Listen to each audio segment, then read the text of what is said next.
Donald Crane steps out of prison expecting to reclaim his life, but the first thing he sees in his magnificent mile home is Stella's pregnancy and Richard's hand around her, like Donald never existed. Welcome to Stories That Touch. Before we begin, take a moment to drop a comment telling us where you're watching from. We love seeing how far these stories reach and who they connect with.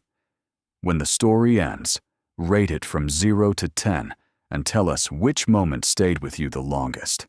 Your reactions shape the stories we tell next. And if you're drawn to powerful stories filled with emotion, twists, and quiet truths that linger long after the final line, make sure to follow Stories That Touch so you never miss what's coming. Now take a breath, settle in, and let the story unfold. Donald did not ask about the baby first. He asked the smaller question that exposed the bigger truth. "How long have you been living here?" Richard answered too fast. Stella answered too late. The pause between them was a gap filled with rehearsals, paperwork, and decisions made in rooms Donald never entered. Donald let the silence sit. He had learned in prison that silence made people reveal themselves. Men talked to fill it. Women looked for exits. Liars adjusted their stories like collars. Richard's jaw flexed once, a controlled movement, then smoothed back into calm. "This isn't the place to do this," he said, voice level, almost gentle. The tone was for Stella. The tone was for any unseen cameras. The tone was for the imaginary jury. Stella's hand drifted to her stomach, not protective, not proud. Defensive. Instinctive. Her eyes moved again, quick, to Richard's phone on the console table and back to Donald's face. Donald saw enough. He turned his head slightly, as if checking the frame of a painting. He was checking the room.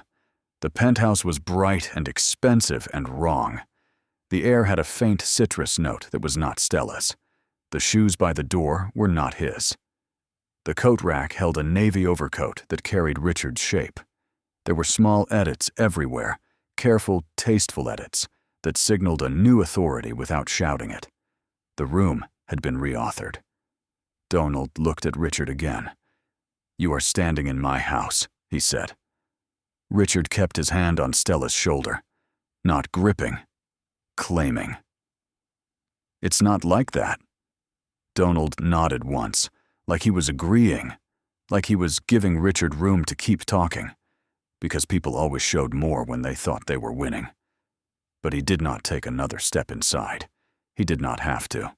He had already crossed the threshold. The rest was detail. He turned, calm, and walked back into the corridor. Behind him, he heard Stella inhale sharply, the sound of someone who wanted to speak and decided it was unsafe. The elevator doors closed. The soft reflection of his face returned in the mirrored panels. His eyes were steady. His mouth was a line. He descended without shaking. Only when he stepped back onto the street did the cold air hit the place in his chest where the shock had lodged. It did not break him. It simply sat there, heavy, like a tool left in the wrong pocket. He adjusted the strap of his bag and started walking. He had nowhere to go that was his. That was the first fact. The second was worse. This was not a messy affair, not a sudden mistake, not a tragedy of loneliness. This was a takeover. And if it was a takeover, it began long before tonight. Donald Crane left prison the way men leave it when they are not welcomed back into life. One gate, one bag. No hugs, no cameras, no apology from the world for the years it took. The state returned his clothing in a plastic sack, folded with bureaucratic indifference. The last of his personal items fit into the bag on his shoulder. Wallet. Keys that now opened nothing. A thin stack of papers that said he had served his time and was, on paper, restored. He signed the final forms without ceremony. The guard did not know his name. That was a strange mercy. Fame, when it was real, would have followed him here. It had not. His driver did not come. There was no black car idling by the curb, no assistant texting updates, no publicist staging a redemption shot.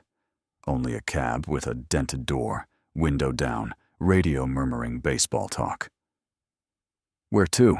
the driver asked, eyes sliding briefly over Donald's face, catching something familiar and not trusting it.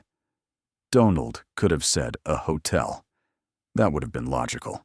He said, "North Michigan Avenue." It was not logic. It was gravity. The cab pulled away. Chicago moved past the window with the same shape it always had.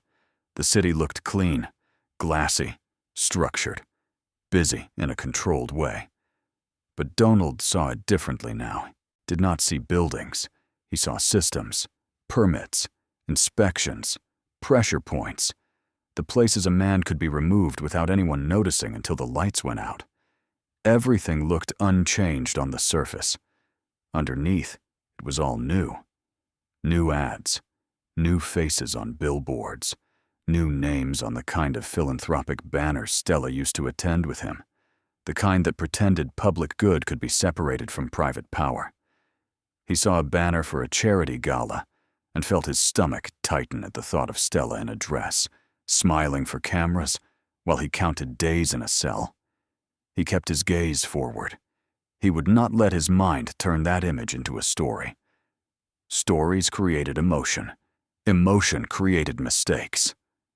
The cab reached the magnificent mile as daylight faded. The stretch of North Michigan Avenue was polished and indifferent. The sidewalks filled with people carrying shopping bags and coffee cups, faces lit by screens. They did not look at him. They did not see him. That was another kind of cruelty. A man could disappear even while walking through the center of everything he helped build. Donald knew the plumbing routes beneath these streets. He knew the pressure systems that kept the towers alive. The public looked at the skyline and saw wealth. He looked at it and saw what happened when a valve failed. When the cab stopped outside the building, he paid and stepped out slowly. The doorman looked at him with the polite attention reserved for the expensive and unfamiliar. His eyes narrowed, recognition stuttering, then settling into a respectful uncertainty. "Mr. Crane?" the doorman said. Donald did not correct the hesitation. He nodded once. The doorman's posture shifted. "Welcome back." Donald heard the words the way he would hear a door latch. Mechanical. Practiced. Not personal. Inside, the lobby smelled of marble and money. The lighting was soft enough to flatter the wealthy. The security desk was staffed by someone younger. Donald remembered the old guard's face, the man who used to greet him before board meetings, before late nights, before Stella's charity events. That man was gone. A new man scanned him. Name? Donald Crane. The security guard's eyes flicked to the screen, flicked again. His expression tightened into something that could have been respect or discomfort. "Welcome back, sir." Donald passed through without further questions. He should have felt something then. Pride, maybe, that his name still opened doors. Instead, he felt the opposite. A door opening meant the building still recognized him. People did not. He stepped into the elevator alone. The mirrored walls made him look multiplied. He watched his own face with the same detached attention he used on contracts and technical drawings. His hair was shorter than it used to be. His eyes looked older in a way sleep could not fix. The elevator began to rise. Floor numbers glowed one after another. He kept his breathing even. He did not let his body prepare for a fight. He prepared for information. He had imagined this ride in prison, not as fantasy, as rehearsal. He had pictured Stella opening the door, her face, her voice. He had prepared for anger, for distance, for coldness. He had not prepared for the possibility that she would belong to someone else. The elevator chimed. Doors slid open. The corridor was quiet. Donald walked to the penthouse door, key in hand. The key still worked. The lock clicked with a familiar sound that did not mean what it used to mean. He pushed the door open. Silence met him first. Not the comfortable silence of a home, but the staged silence of an expensive space waiting to be entered. Then the light. Warm. Soft. Perfect. Too perfect. And then the contradiction. Stella stood near the living room, dressed in ivory, one hand near her stomach. The pregnancy was visible immediately, a roundness that altered her center of gravity, the way she stood, the way she breathed. Donald's mind tried, for a fraction of a second, to deny it. It failed. Richard stood beside her, not behind her. Beside. Close enough that his arm could become a wall. Close enough that his body could signal ownership without touching too much. He wore a dark suit that belonged in boardrooms. His hair was combed in the way men comb their hair when they expect to be taken seriously. His watch caught the light when he moved his hand. He looked like the man of the house. Stella did not move toward Donald. She hesitated. That was the first wound. Small. Precise. Richard spoke first. "Donald," he said, calmly, like he was acknowledging a colleague who had returned from a trip. "You're home." Home. The word tasted wrong. Donald felt the surge of heat that comes before violence. He knew it well. He had seen it in fights inside prison, the fraction of a second, when a man decided to lose control because control felt too slow. Donald did not lose control. He tightened his grip on his bag strap until his fingers hurt and let the pain anchor him. He looked at Stella's face. Her eyes were wide, not bright, not relieved. Wide like an animal's eyes when it hears a branch snap.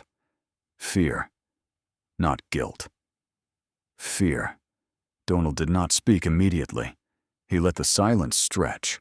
Richard's expression stayed composed, but the muscle in his cheek shifted once. A microscopic impatience, a need to steer the scene. That was the second clue. Richard wanted control of the narrative. Donald finally spoke, voice even. "How long has he been living here?" Stella's lips parted. Nothing came out. Richard answered too fast. "Donald, don't do this like this." Donald held his gaze on Stella. She looked at him, then looked away, and Donald understood something that changed the temperature of the room. Whatever happened, Stella was not safe. Safe people did not look like this. He took a slow step inside, then stopped again, as if the floor could tell him who owned it now. He scanned the room in quick, disciplined sweeps. The decor was new in subtle ways. The throw pillows were different. A painting Stella used to love was gone. The coffee table held a book about architecture that Donald had never opened in his life. It was Richard's taste. The penthouse had been rewritten with a soft hand. A takeover always started like that. Not with a fight. With edits. Donald looked at Richard. "Why are you here?" Richard's expression warmed slightly, an imitation of empathy. "Because Stella needed someone. Because you were gone." Donald nodded once. Not agreement. Acknowledgement that Richard had chosen his position. Savior. Saviors were dangerous. They justified anything. He looked back at Stella. "Is that your answer too?" Stella swallowed. Her fingers pressed lightly against her belly, and Donald saw the gesture again as defense, not affection. She began. Richard's hand tightened on her shoulder, just enough to interrupt without appearing to. Stella stopped. Donald felt the shock settle deeper. Not as heartbreak, as structure. This scene was not new. It had been performed before, maybe for lawyers, maybe for board members, maybe for Stella herself, until she started to believe it. Donald set his bag down slowly by the door, an intentional act, like placing a tool before work. Then he picked it back up. He did not belong here yet. He understood that now. He looked at Stella one last time, not pleading, not accusing, measuring. Stella's eyes flicked again to the console table where Richard's phone lay, screen down like a threat. Donald turned toward the corridor. Richard's voice followed him, still calm, still controlled. "Where are you going?" Donald paused at the threshold. He did not look back. He asked one question, not for them, but for himself. "What did you tell them about me?" No one answered. That was the answer. Donald stepped into the corridor. The door closed softly behind him, not slammed, not dramatic like a final punctuation mark on a sentence someone else had written. He walked to the elevator and pressed the button. As he waited, he replayed the scene in his head the way he would replay a negotiation. Not for pain, for pattern. Stella's hesitation. Richard speaking first, the hand on the shoulder, the fear, the staged calm, the new decor, the phone, pieces.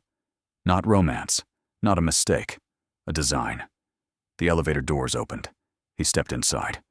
As the car descended, the question formed in his mind with cold precision. If this was engineered, when did it start? And who exactly had he gone to prison for? The elevator carried Donald down through floors that used to feel like his. Each soft chime marked a distance between ownership and access. By the time the doors opened onto the lobby, his pulse had steadied into something colder. He walked past the security desk without stopping. The guard looked up, uncertain whether to greet him again or pretend he had never been there. Outside, the wine-white air off the avenue was sharp and clean. North Michigan shimmered with display windows and polished metal. People moved in groups, laughing, touching arms, living in the easy assumption that the ground beneath them was stable. Donald stood still for a moment on the sidewalk, one hand on the strap of his bag, eyes fixed on the building's glass facade. From the street, the penthouse lights glowed like a promise. He knew now it was a stage. He could have walked away. He could have vanished into a hotel and let his pride bleed out in private. Instead, he turned back. Not with anger, with intent. If the penthouse was being used as a theater, he needed to see the whole set. He needed to know where the exits were, who controlled the script, and what props had replaced his life. The doorman straightened when he saw him return. "Everything okay, Mr. Crane?" Donald nodded once. "I forgot something." He did not say what. The doorman did not ask. Donald rode the elevator up again, this time without hope to soften the landing. When the doors opened, he walked the corridor with the calm of a man going to inspect a site after a failure. He keyed in, entered, and closed the door behind him. Richard and Stella were still where he left them, but the angle had changed. Richard had stepped slightly closer to the center of the room, as if the absence of Donald's body had allowed him to expand naturally. Stella stood a little farther back, near the edge of the sofa, half hidden by it, like she was trying to become furniture. Richard's eyes narrowed a fraction. "You came back." "I need 10 minutes, Donald said. Richard's mouth tightened, then relaxed into composure. "This isn't productive." Donald did not answer the suggestion. He walked forward at a measured pace, not rushing, not forcing contact.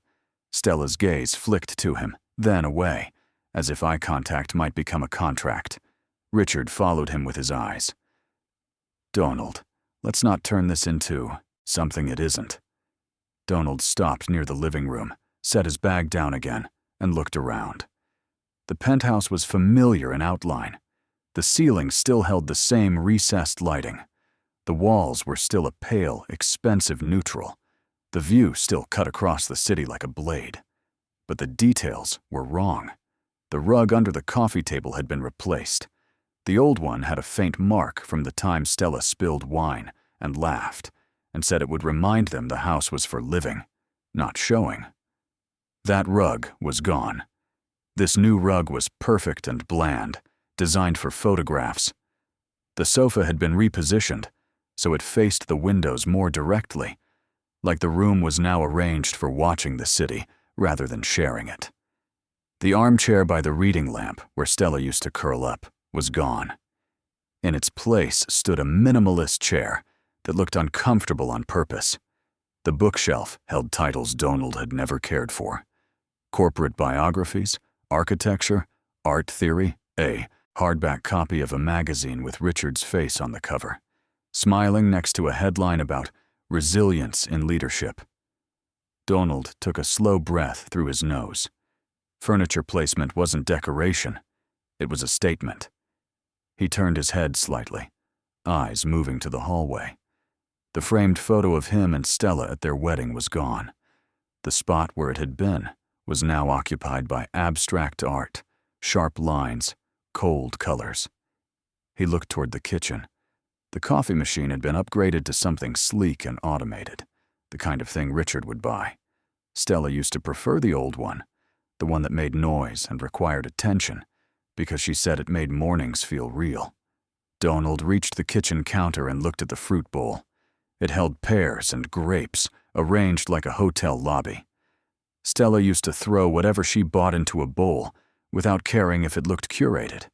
She believed homes should be messy in small ways. He looked back at Stella. Her face held no warmth, no rebellion, only containment. Richard cleared his throat, as if the silence was becoming dangerous. "Things changed while you were away." Donald nodded once, still studying the room. "I can see." Richard's tone softened. "You have to understand, I didn't come here looking to replace you. Stella needed help. The company needed leadership. The board needed stability. The press was circling like vultures. People were looking for someone to blame. You weren't here. Someone had to hold the line." The words were careful. Each sentence offered a reason that sounded responsible. Each reason also moved Donald's existence farther into the past tense. Donald walked down the hallway, stopping at a closet door. He opened it. His coats were gone, not moved, not neatly stored elsewhere. Gone. The space held Richard's suits, arranged by color. Shoes lined up beneath, polished. A pair of Stella's heels sat beside them in a way that suggested routine. A small, physical detail turned the shock into something sharper. Donald had been removed from the house like an item a new owner didn't want cluttering the space. He closed the closet quietly and continued. He passed the study. His desk was still there, but the surface was stripped. The old pen holder he used, the one Stella bought him when his first patent was approved, had been replaced by a sleek tray. The framed blueprint of his first high-rise contract had been taken down. In its place hung a framed photo of Richard shaking hands with a city official. Donald stared at it for a moment. He understood then that Richard was not simply living here. Richard was curating history. Richard was rewriting Donald into a cautionary tale, a necessary sacrifice, a tragic chapter that made the new era look clean. Donald turned back to the living room. Richard had followed, but he kept a respectful distance, like a man who knew proximity could be read as threat. Stella stayed near the sofa, shoulders slightly hunched, as if making herself smaller might reduce impact. Richard spoke again, tone now edged with patience. "I'm not your enemy." Donald looked at him. "Then why does my house look like your showroom?" Richard's expression flickered, a small crack. Then it smoothed. "Because the public needed to see continuity. Investors needed to see confidence. Vendors needed to know the company wasn't collapsing. We had contracts on the Magnificent Mile. We had city relationships. Everything was fragile." Donald heard the word fragile and felt the irony in it. Fragility was what Richard always used as justification for control. Fragile markets, fragile reputation, fragile Stella. Fragile was how you got people to agree to anything. Donald looked at Stella. "Did you agree to this?" Stella's throat moved. She did not answer immediately. She glanced at Richard's face, then at his hands, then at the phone on the table, then back at the floor. "Yes," she said, finally, voice quiet. "I signed what they put in front of me." Donald kept his gaze on her. "What did you sign?" Stella swallowed. "Documents. Board things. Company things. They said it was temporary. They said it was for stability." Richard stepped in smoothly, like a lawyer objecting. "Donald, she was under pressure. You were inside. The prosecutors were aggressive. There were rumors. She was being harassed. We had to act fast." Donald watched how Richard used pressure as a blanket to cover everything. He understood now why Stella's fear looked like it did. Fear did not always come from wrongdoing. Fear came from being cornered into decisions you couldn't undo. He asked Stella, "Did you have counsel?" Stella's eyes lifted briefly, a flash of something like shame. "Richard said his legal team would handle it." Donald looked at Richard. "Your legal team?" Richard spread his hand slightly. "It was the best team available. We needed speed." The company was bleeding. The board was panicking. Your name was poison. We did what we had to do to protect the legacy you built. Protect the legacy. The phrase was polished enough to be quoted. Donald stepped closer to the coffee table and picked up Richard's phone, not unlocking it, just lifting it, feeling its weight. Richard's body tensed, barely visible. Stella flinched. Donald set the phone back down exactly where it had been. The reaction told him what he needed. "This place has cameras," Donald said quietly. Richard did not deny it. "Security." "Security for whom?" Donald asked. Richard's eyes hardened for a moment before returning to calm. "For Stella, for the baby, for the company. You have enemies, Donald. You made a lot of money, and then you went to prison. People think they can take advantage of chaos." Donald felt the words tighten around him like a net. Richard was setting him up as the unstable factor, the dangerous variable, the convicted man, returning to disrupt peace. He could see the narrative being assembled. Richard as caretaker. Stella as fragile victim. Donald as threat. He looked again at Stella's belly, the shape that made the room tilt. He did not ask the question that burned. Not yet. Because once he asked it, the answer would force the story into a single track, and he needed the full map first. Instead, he asked, "When?" Stella's voice broke slightly. 3 months. Donald nodded, slow. 3 months pregnant meant conception long after Stella stopped visiting the prison regularly. Long after Richard had enough time to build routine and dependency. Or long after coercion had time to work. Richard stepped in again, voice soft, almost sorrowful. "Donald, I know this is hard, but it happened. None of us planned it like this. It's unfortunate, it's complicated, but it's also reality. Fighting it won't help anyone. Unfortunate. Complicated. Reality. Words designed to end conversations." Donald looked at Richard with the calm of a man watching a con artist perform. Richard was not crude. He did not gloat. He did not mock. That was what made him dangerous. He presented conquest as responsibility. Donald asked, "Are you CEO?" Richard hesitated just long enough to show the answer mattered. "Interim," he said. Donald almost smiled. Interim meant permanent with better optics. "And the board vote," Donald said. "When did that happen?" Richard's expression held. "After your sentencing. Emergency vote. The shareholders needed assurance." Donald nodded once, as if noting a date on a calendar.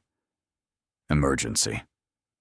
"Yes," Richard said, and there was steel under the calm now. "Because the company could not afford to wait for you to come back.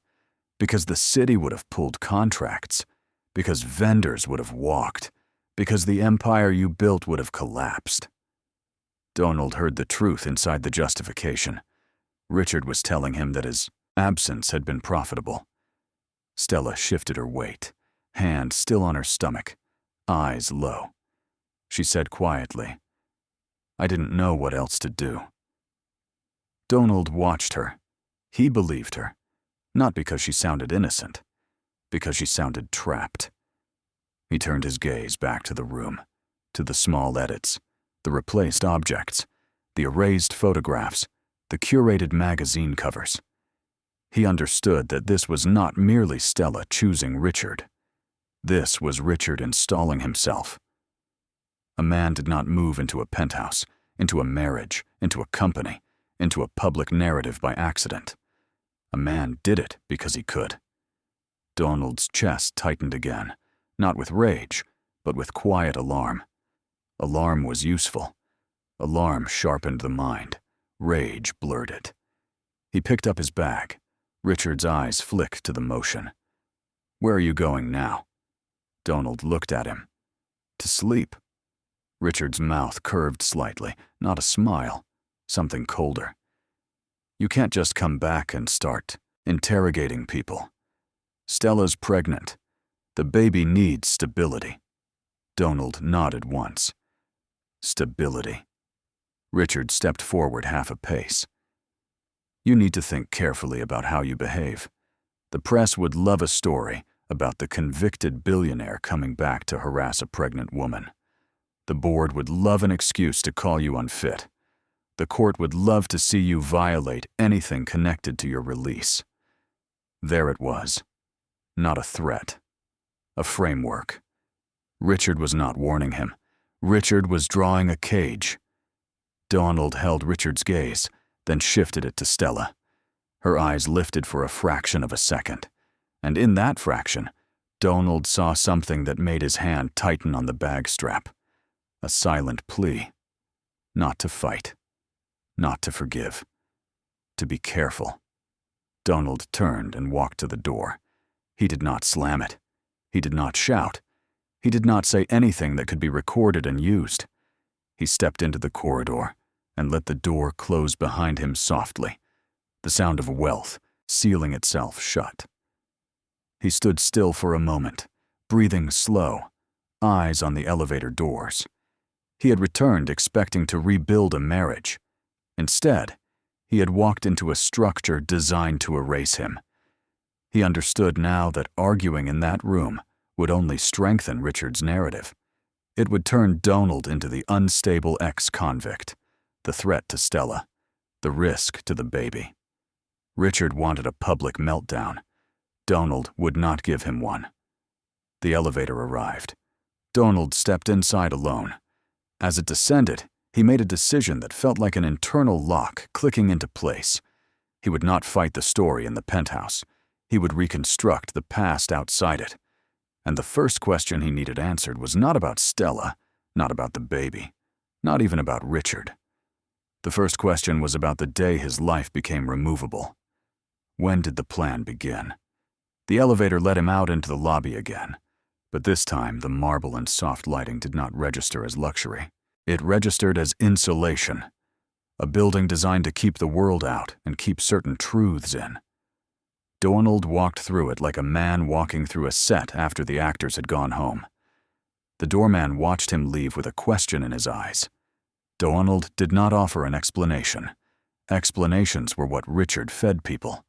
Donald was done feeding. Outside, the magnificent mile carried on. Cars slid past. Couples drifted between storefronts. Lights and window displays made everything look purchasable, solvable. North Michigan Avenue did not care who it chewed up. Donald stood at the curb and made the first practical choice of his return. He did not go to a hotel. A hotel created records, credit cards, names on a front desk screen, a polite smile from someone who would remember him and mention it to someone else. He walked instead, moving south, then cutting west, away from the bright spine of the avenue. The city changed in blocks, as it always did. Glass towers gave way to older, brick. The air smelled less like perfume and more like diesel and food. He found a 24-hour diner that looked like it had survived 3 different Chicago eras by refusing to update. Neon buzzed in the window. Inside, the booths were cracked vinyl, the coffee was burned, and the waitress looked at him once and decided not to ask questions. Donald sat in the corner booth with his bag beside him, back to the wall. He ordered coffee, and eggs he barely touched. He pulled the stack of papers from his bag, the official proof that he existed again. He did not read them. He spread them out like weights. Anchors. Reminders that paperwork could ruin a life and rebuild it. Then he took out the only notebook he had kept from prison, a cheap thing with a black cover and a spine that had been bent and straightened too many times. In prison, he wrote to keep his mind from rotting. Lists, timelines, inventories of small actions he would take when he got out. Tonight, he was writing for a different reason, to find the missing years. He drew a line down the center of the page. On the left, he wrote what he knew.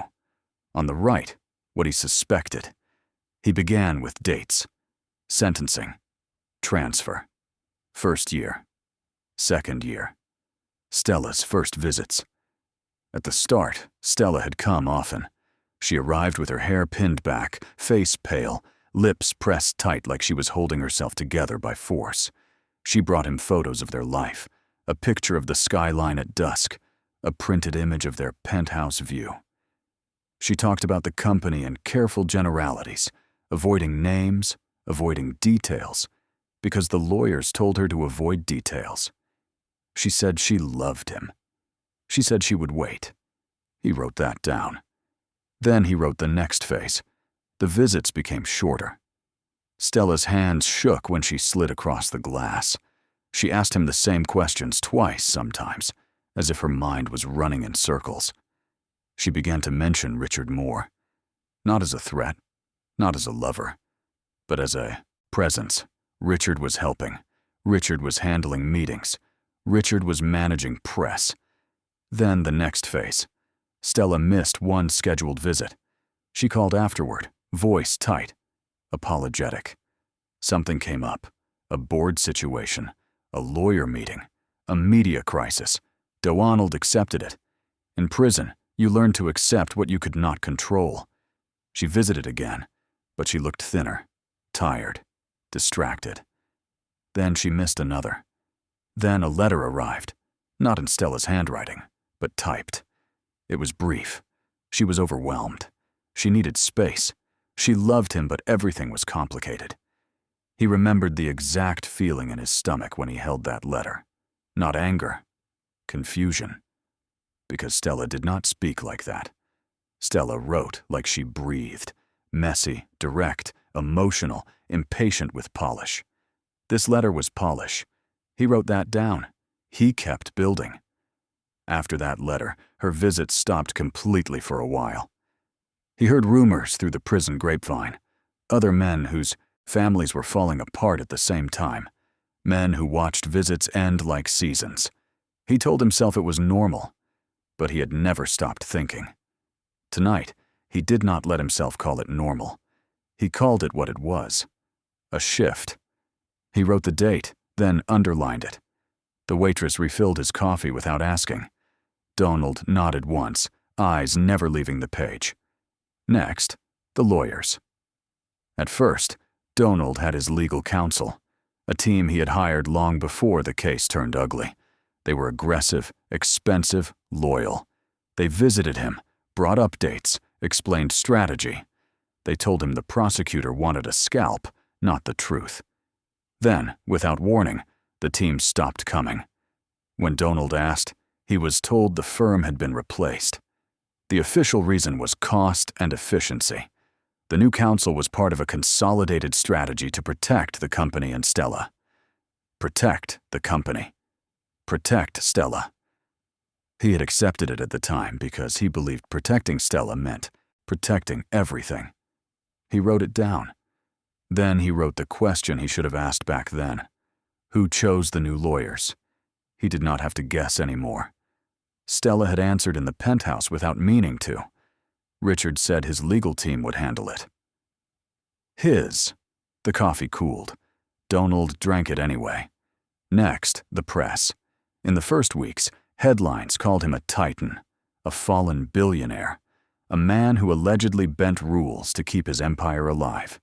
Some outlets framed him as tragic. Some framed him as arrogant. Then the tone changed. The story stopped being about a complex case tied to permits and corruption on North Michigan Avenue. It became simpler, uglier, reckless billionaire, greedy contractor, fraudster who thought he was untouchable. Stella's name disappeared from articles.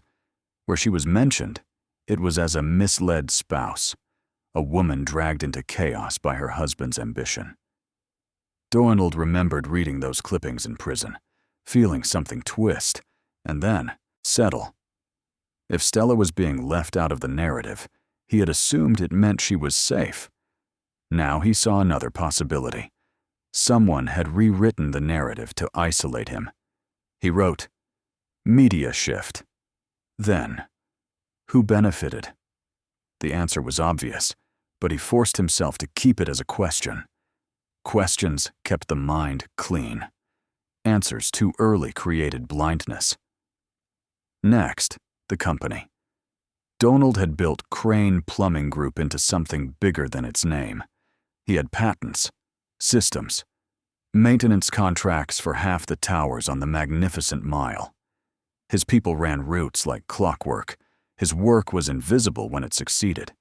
He had been the final decision maker, the man who sat with engineers, not just financiers.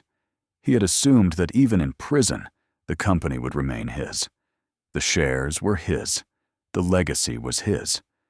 But Richard spoke of board votes and emergency provisions as if they were natural weather. Emergency vote, interim, stability. He wrote those words again, then circled them. Emergency provisions were not weather. They were livers. Someone had to pull them. He tried to recall any document he had signed that allowed such a transfer of authority. There had been some, years earlier, when he expanded, when banks demanded contingency planning. At the time, it felt responsible. A business needed continuity if the CEO got hit by a bus. He had not planned for prison, and he had not planned for a brother who treated his absence as an opportunity. Donald closed his eyes for a moment and replayed a memory. Richard at a family dinner, smiling too hard, praising Donald's work, making jokes about how he was still just a plumber. Richard had always laughed when he said it, like it was affection. But tonight, in the diner, Donald heard it differently. Just a plumber. A way to cut him down while standing beside him. He opened his eyes and wrote, "Emergency clause." Then, "Trigger date equals sentencing." He leaned back slightly, letting the pieces align. Sentencing created a public certainty. Before sentencing, he was accused. After, he was convicted. After, he became toxic.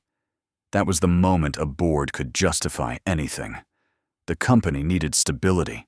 The company needed distance. The company needed Richard. He looked at the right side of the page, where he had been writing suspicions. It no longer felt like suspicion. It felt like structure. He kept going. Stella signing documents. In the penthouse, she said she signed what they put in front of her. Temporary. Stability. Rushed. Why rushed? If a decision was legitimate, it could withstand time. Rushing meant someone feared delays. Delays meant lawyers, questions, second opinions, countersignatures. Rushing meant control. Donald wrote, "Rushed signatures equal no counsel." Then he wrote, "Surveillance, cameras in the penthouse, Richard's phone like an anchor." Stella glancing at it. That was not romance. That was management. He stared at the notebook until the lines blurred slightly. Then he lifted his head and looked through the diner window at the street outside. A couple walked past, laughing, hands linked. A man in a suit checked his watch. A delivery driver leaned into a van, loading crates. Life continued. Donald's life had been edited out of his own home. He looked down again. There were still missing pieces. He needed dates, specifics. He needed to map each transfer of control like a series of valve turns. He turned to a clean page and wrote a heading: Control transfers. Then he listed the key moments as he saw them now. Investigation becomes public. Stella becomes a target by association. Donald takes the fall, assuming it shields her. Sentencing occurs. Narrative solidifies. Lawyers change. Board votes. Press reframes him. Stella's visits slow, then stop. Richard moves into leadership. Richard moves into the home. Each step was a slope.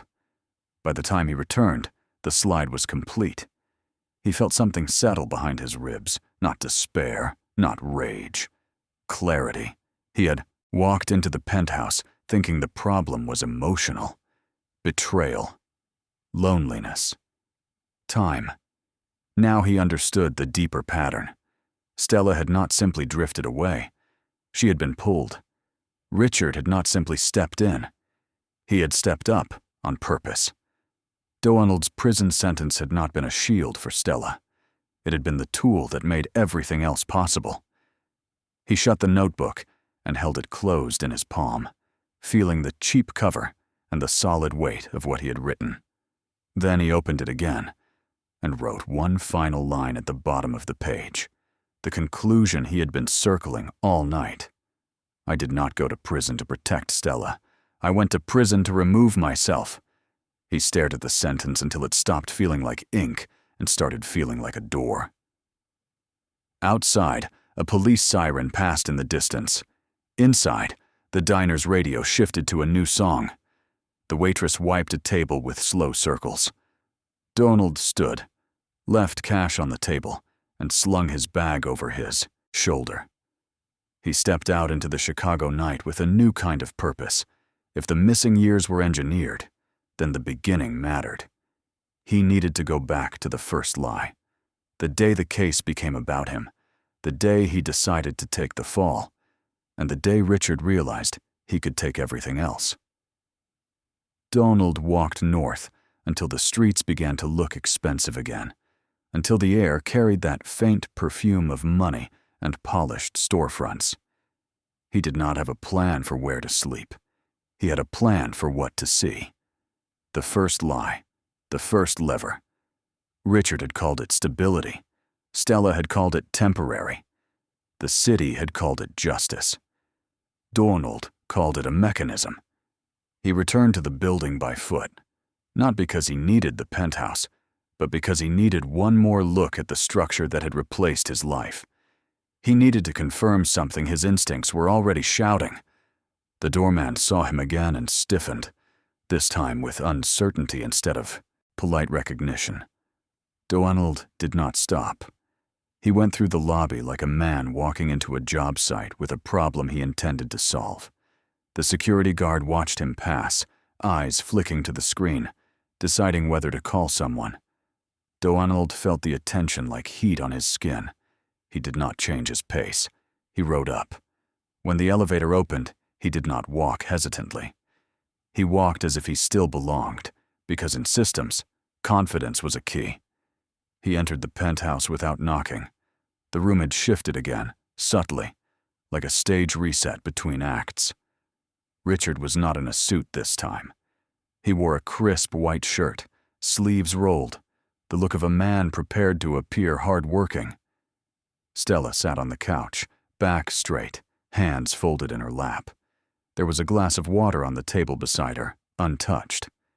A woman Donald did not recognize stood near the kitchen island, holding a tablet, dressed in neutral tones that matched the penthouse.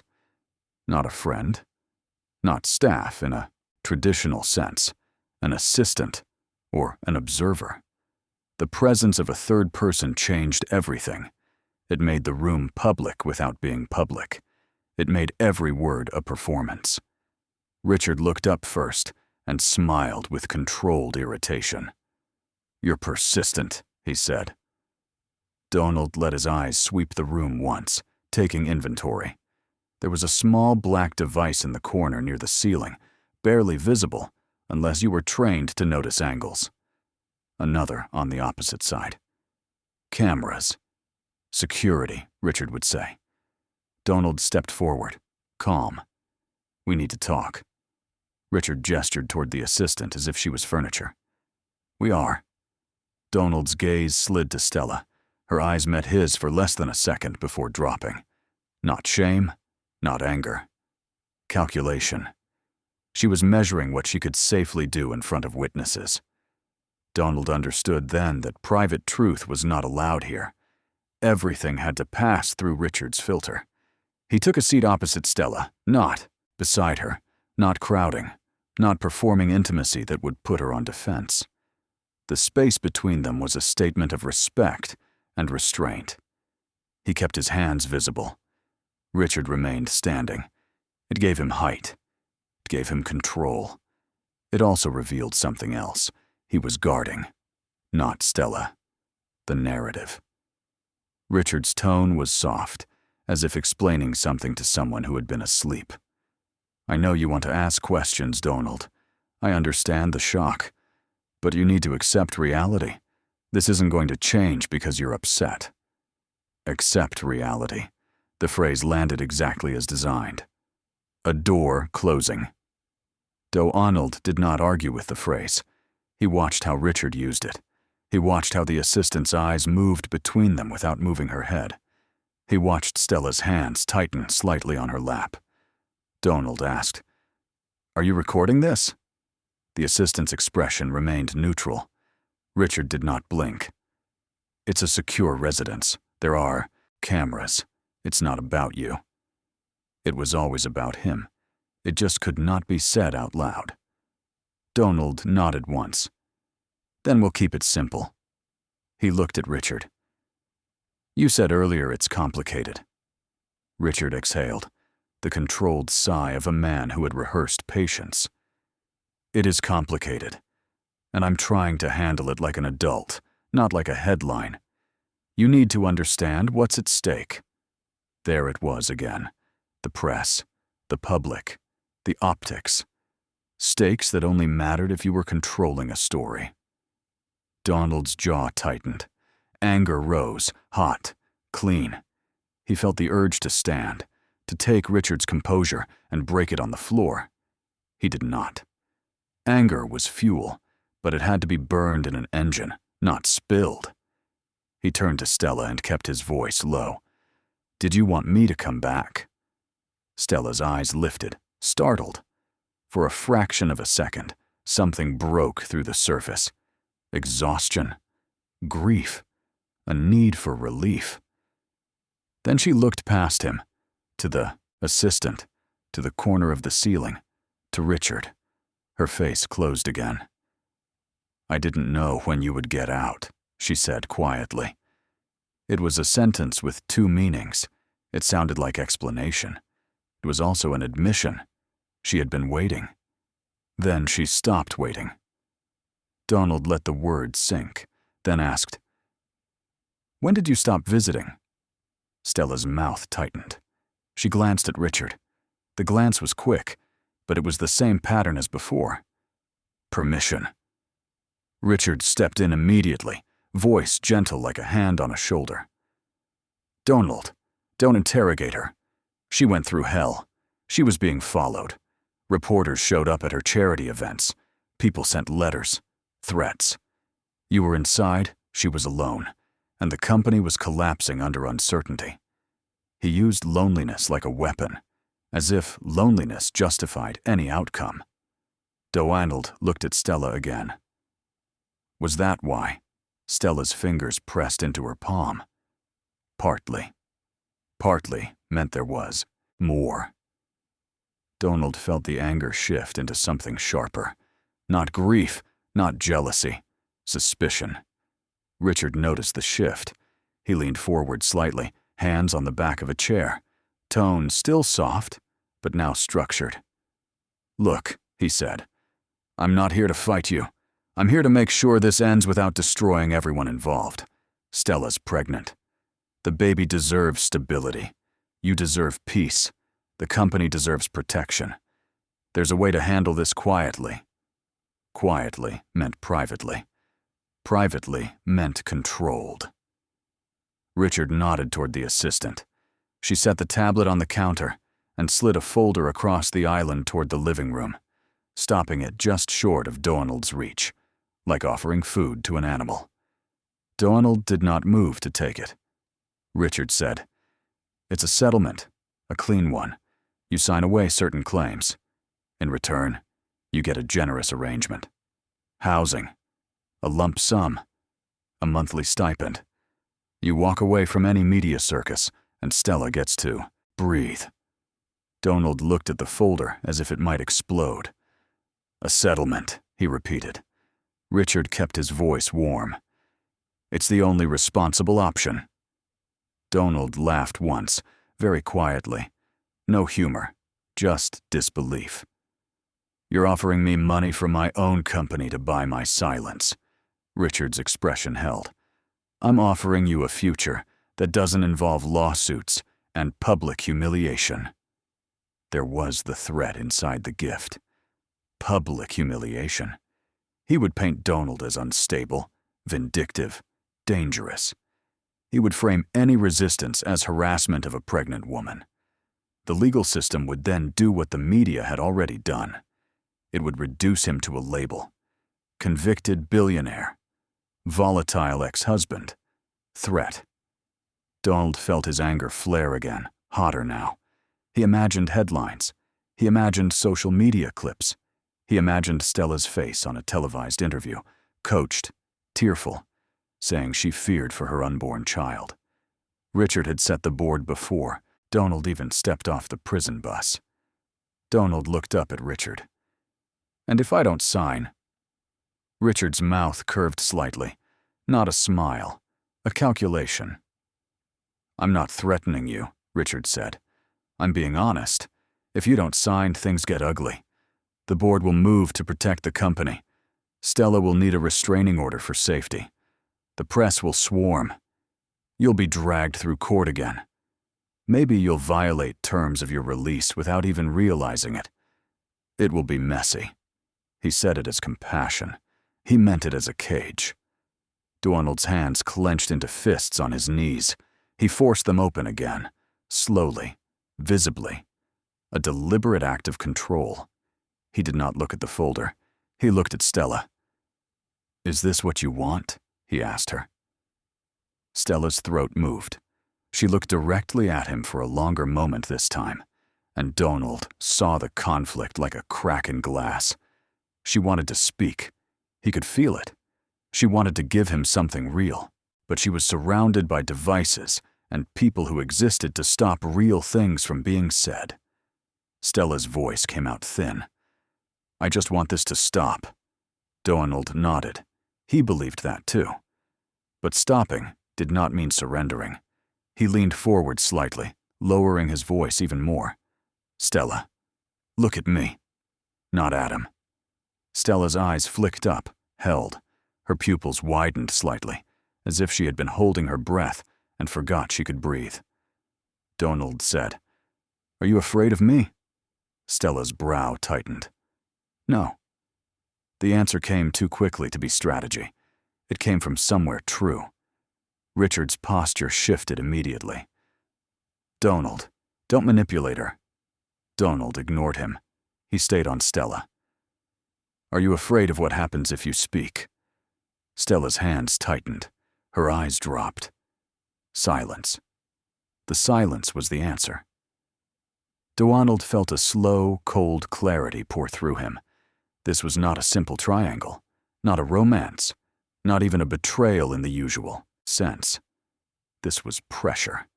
Control applied over time. He glanced up at the ceiling corner again. He counted the cameras. 2 visible. Possibly more. He looked toward the hallway and noticed something else. The door to the bedroom corridor was slightly ajar, and through it he saw a small motion sensor mounted near the frame, the kind used for high-end security. Overkill for a penthouse with a doorman and a private elevator. unless the threat was inside, unless the security was for someone who lived there, unless it was monitoring Stella. The assistant cleared her throat, a polite interruption. "Mr. Crane, if you'd like to review the agreement, I can walk you through the highlights." Donald turned his head slowly. "Who are you?" She held her neutral expression. "I work for the family office." Family office, a phrase that sounded harmless and meant power. Donald nodded once. Richard's family office. The assistant did not correct him. Richard said, "Stop making it personal." Donald's voice stayed flat. "It's personal. You moved into my home. You took over my company. You're using my name as a shield, and you're calling it stability." Richard's eyes hardened for the first time, the calm thinning. "You went to prison, Donald. You disappeared. You made choices that destroyed everything. I didn't ask for this. I responded to it." Donald held his gaze. "I made one choice." Richard's jaw clenched. "And that choice has consequences. This is one of them." Stella flinched at Richard's tone. The flinch was small but undeniable. Donald saw it and felt something shift. Anger moved through him again, but it was no longer about himself. It was protective now, a different kind of force. Pregnancy made Stella a symbol. It made her a moral shield. Any conflict could be reframed as an attack on motherhood. Any question could be called cruelty. Any resistance could be painted as abuse. Donald understood why Richard wanted the story quiet. Not because he valued privacy, because he valued narrative control. He stood up slowly. The assistant's eyes followed him. Richard's posture adjusted, ready. Donald did not move toward Stella. He did not move toward Richard. He moved toward the window instead, giving his body something to do that did not look like threat. He stared out at the city. Chicago spread beneath him, lights forming grids that looked orderly from this height. People were tiny, lives reduced to motion. From up here, everything looked manageable. Donald turned back to Richard. "I'm not signing anything today," he said. Richard's face stayed composed, but his voice sharpened. "Then you're making this harder than it needs to be." Donald nodded once. "Hard is not the same as wrong." Richard stepped closer. "Donald, think. Stella is pregnant. The baby is coming. You can't drag this out. Every week matters. Every day matters." Urgency. There it was again. Urgency was how you pushed people to sign. Urgency was how you made them skip counsel. Urgency was how you got them to agree to their own erasure. Donald looked at Stella one last time. "If you want to talk to me, really talk. You know how to reach me." Stella's lips parted. She almost spoke. Richard's phone buzzed on the table. A small vibration, a reminder, like a leash tugging. Stella closed her mouth. Donald turned and walked toward the door. Richard followed him 2 steps, staying within the frame of the cameras. He kept his voice controlled again, public again. "I'm asking you as your brother," Richard said. "Don't destroy what's left. Take the settlement. Walk away clean." Donald paused with his hand on the door handle. He did not look back at Richard. He said, "You're not asking." Then he left. He rode the elevator down and stepped out into the lobby. The guard's eyes flicked to him, then away, as if the building itself had been told what to expect. Donald walked out onto North Michigan Avenue and felt the cold air clear his mind. His anger was still there, but it had been reshaped into purpose. He needed leverage, not violence, not shouting, not emotion. Leverage. Richard had lawyers, board votes, media access, a narrative machine. Donald needed something Richard could not polish. Paper. He went to the one place he still trusted more than people, the company's internal systems. Crane Plumbing Group's headquarters was not on the Magnificent Mile. Donald had never wanted it there. He had built his empire on infrastructure, not spectacle. The headquarters sat in a polished but functional building a short drive away, designed for engineers and operations, not donors and cameras. He took a cab. When he arrived, the reception area looked familiar in layout, but wrong in detail. The same pattern again. New branding, new slogans, a framed photo of Richard on the wall with an article about visionary leadership. Donald's name was not on the wall. A young receptionist looked up, smile ready, then faltered when she saw his face. "Can I help you?" she asked cautiously. Donald said, "I need my personnel file and my legal file." Her eyes widened. "Sir, Donald did not raise his voice. "Who's head of compliance?" The receptionist swallowed, fingers hovering over her keyboard. "Ms. Klein." "Call her," Donald said. "Tell her Donald Crane is in the lobby." The receptionist hesitated, then picked up the phone. Her voice dropped to a whisper. Donald watched her eyes as she listened, watched her posture change from uncertainty to nervousness. She hung up. "She says she'll see you," the receptionist said. Donald nodded and walked toward the elevators. No one stopped him. People stared. Some recognized him. Some pretended not to. A few looked away, as if guilt could be contagious. Ms. Klein's office was on the 3rd floor.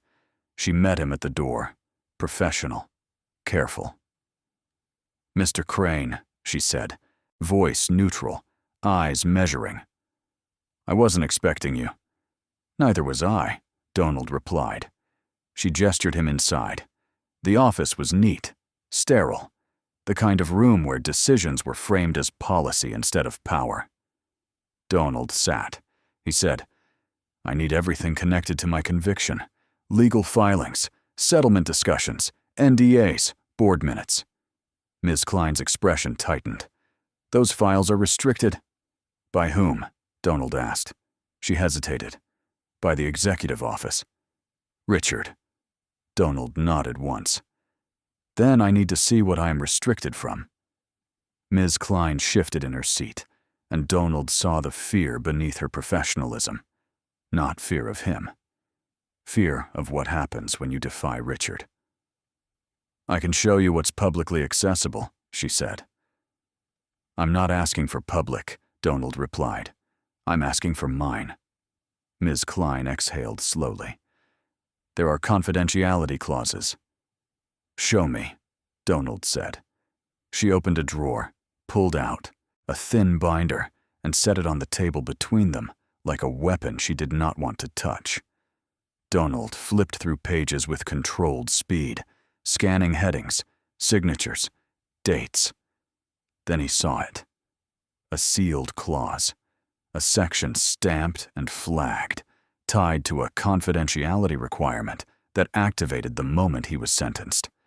The wording was clinical, but the intent was clear.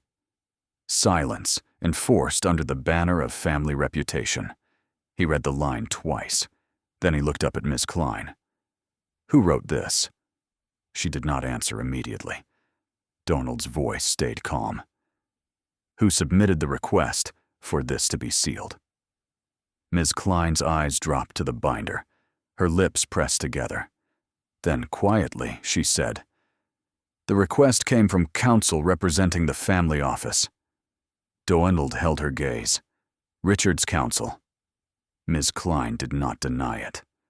Donald closed the binder slowly, as if closing a lid on something dangerous. The anger inside him cooled into certainty. This was not about protecting Stella. This was about controlling Donald, and the mechanism had been installed the day he thought he was being noble. He stood up, bag over his shoulder. Ms. Klein watched him carefully. "Mr. Crane, I have to ask, what are you going to do?" Donald paused at the door. He answered with the only truth that mattered now. "I'm going to find out when he started writing my life for me." Donald left Ms. Klein's office without raising his voice, without making a scene, without giving the building anything it could package into gossip. His calm was not peace, it was containment. He rode down in an elevator filled with strangers who pretended not to recognize him. Their eyes flicked to his reflection in the metal doors, then to the floor, then back to their phones. No one wanted proximity to a man associated with scandal. No one wanted to be seen watching him. In the lobby, the receptionist looked up as he passed, lips parted as if to speak, then closed again. She watched him go like he was a storm that might return. Outside, the cold air felt cleaner than the office, less polite, more honest. The sky over Chicago had the hard gray look of late afternoon, a color that made glass towers look sharper. Donald did not go far. He walked half a block, found a quiet cafe with tall windows, and chose a table in the back where he could see the door. Habit from prison. Habit from boardrooms. In both places, you survived by knowing who entered before they got close. He ordered black coffee he did not want. He opened his notebook again and wrote the clause number from memory. Then he wrote the words that mattered. Sealed. Family reputation. Activated upon sentencing. A weapon disguised as protection.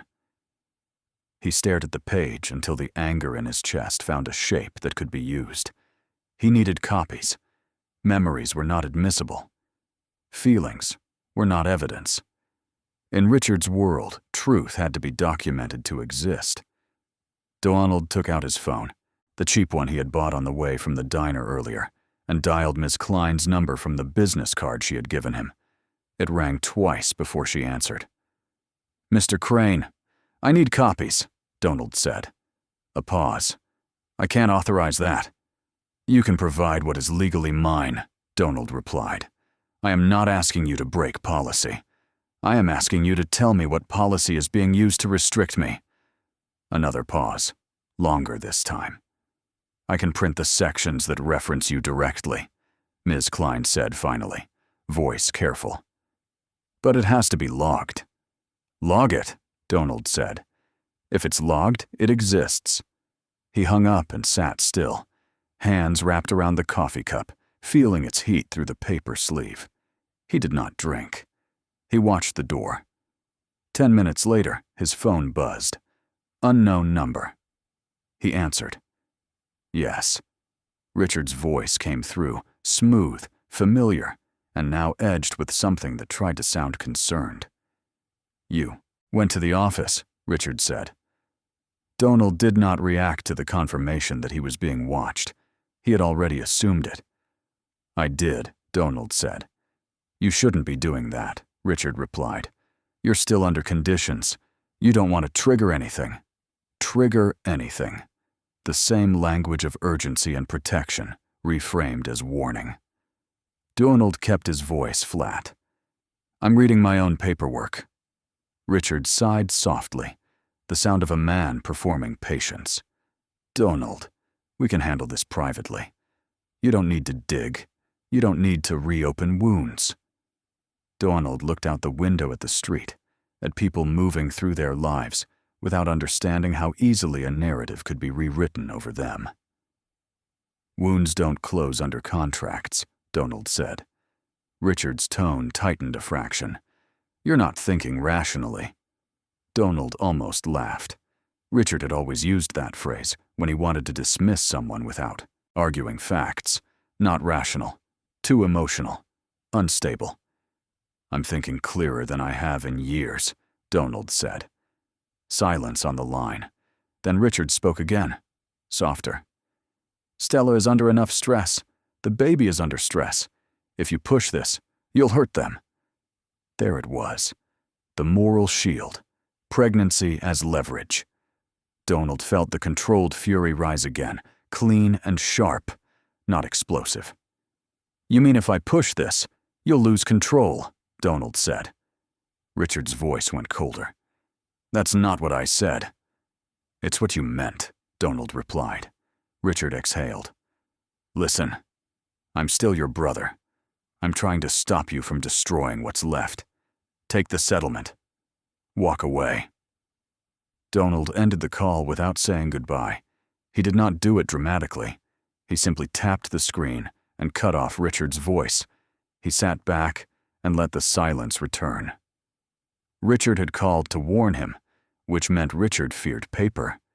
Paper was the one thing Richard could not charm. Donald opened his notebook and wrote a new line under the clause number. Richard monitors internal access. Richard reacts to scrutiny. Then he wrote a question beneath it. What else is buried? An hour later, Ms. Klein walked into the cafe herself. She did not sit immediately. She looked at the door, then at the window, then at Donald. Her posture carried the tension of someone who had crossed an invisible line. Donald stood out of respect, not submission. He offered his hand. She shook it briefly, fingers cold. She slid an envelope onto the table and sat opposite him. "I shouldn't be here," she said quietly. "You're here anyway," Donald replied. Ms. Klein's eyes held his for a moment. "Because what I saw in that binder never sat right with me. Not legally, not ethically." Donald opened the envelope carefully. Inside were printed pages, highlighted and flagged. The sealed clause, yes, but also a trail of attachments. Addendums, side letters, amendments, documents that looked like administrative details until you understood what they did. Donald read slowly, eyes moving with the calm intensity he used on engineering schematics. He was reading for function, not for language. The NDA had been activated the day of sentencing, exactly as he remembered. But now he saw the full architecture behind it. The clause did not only restrict public statements, it restricted contact. It restricted internal communications. It restricted his ability to speak to vendors, to board members, to certain staff without written approval from the executive office. Executive office meant Richard. The clause created a legal perimeter around Donald's identity. It made him radioactive by design. Donald looked up at Ms. Klein. "This is not standard." "No," she said. "It's aggressive. It's constructed to isolate." He turned another page and felt his stomach tighten. An altered filing. A board minutes document dated 2 weeks after sentencing, referencing an emergency transition of leadership based on reputational risk and operational instability. The language was clinical, but there were discrepancies. Page numbers didn't match. The signatures looked scanned. He held the page up and narrowed his eyes at the signature lines. "Who signed this?" he asked. Ms. Klein hesitated. "Several board members. Stella." "Richard." Donald's fingers tightened on the paper. "Stella signed a board transition document." "Yes," Ms. Klein said. Donald's voice stayed controlled. "Did she have independent counsel?" Ms. Klein shook her head. "Not that I can see. Everything ran through the family office attorneys." Donald's jaw tightened. Stella had been boxed in legally. She had been surrounded by Richard's lawyers, fed urgency, told it was temporary, told it was for protection. The pregnancy was not the start of the cage. It was the reinforcement. He kept reading. Another filing. Another amendment.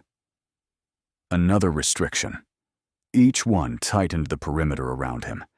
And then he found the phrase that made it explicit. The sealing request, submitted by counsel representing the family office, was justified to protect Mrs. Crane from undue public association and to preserve the stability of the family unit. Protect Mrs. Crane. Preserve stability. The same language, the same blanket, the same excuse that could cover theft. Donald looked at Ms. Klein again. They used her as justification. Ms. Klein's lips pressed together. "Yes." Donald leaned back in the booth and stared at the documents on the table. For a moment, he felt something close to vindication. Not joy. Not relief. Confirmation. He had not imagined it. He had not become paranoid from prison. He had not misread Stella's fear. The evidence existed. The betrayal was not romantic. It was legal. He looked down at the pages again and felt a slow, controlled fury build in his chest, a heat that wanted to become a fire. He did not let it become fire. Fire destroyed evidence. Fire made the truth unrecognizable. He forced himself to keep reading. He found a line that referenced a communications protocol for Stella, designed to reduce media risk and ensure consistent messaging. The protocol included approved talking points, approved contacts, a list of unapproved interactions. His name was not written there, but the structure implied it. There was a category for high-risk external triggers. Donald could feel his blood pulse in his ears. Stella was not just married to him. She had been managed. Ms. Klein watched his face carefully. "Mr. Crane, I need to say something." Donald looked up. "The filing dates," she said. "They don't align with what was submitted to the court. There are versions. One version in our internal system. Another in the public record." Donald's eyes sharpened. Meaning something was amended after the fact, Ms. Klein said. Or filed in parallel. Donald felt the pieces click again, like a mechanism revealing its gears. Altered filings meant active manipulation, not passive opportunism. Richard had not just stepped into a vacuum, he had created one.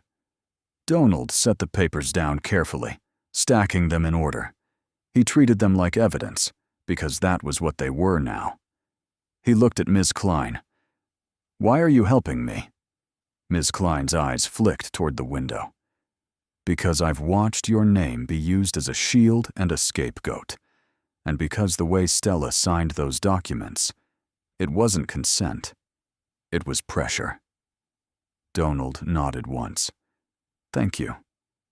Ms. Klein stood quickly, as if staying too long might implicate her. "Be careful," she said. "Richard has people watching internal systems. He will know you have these."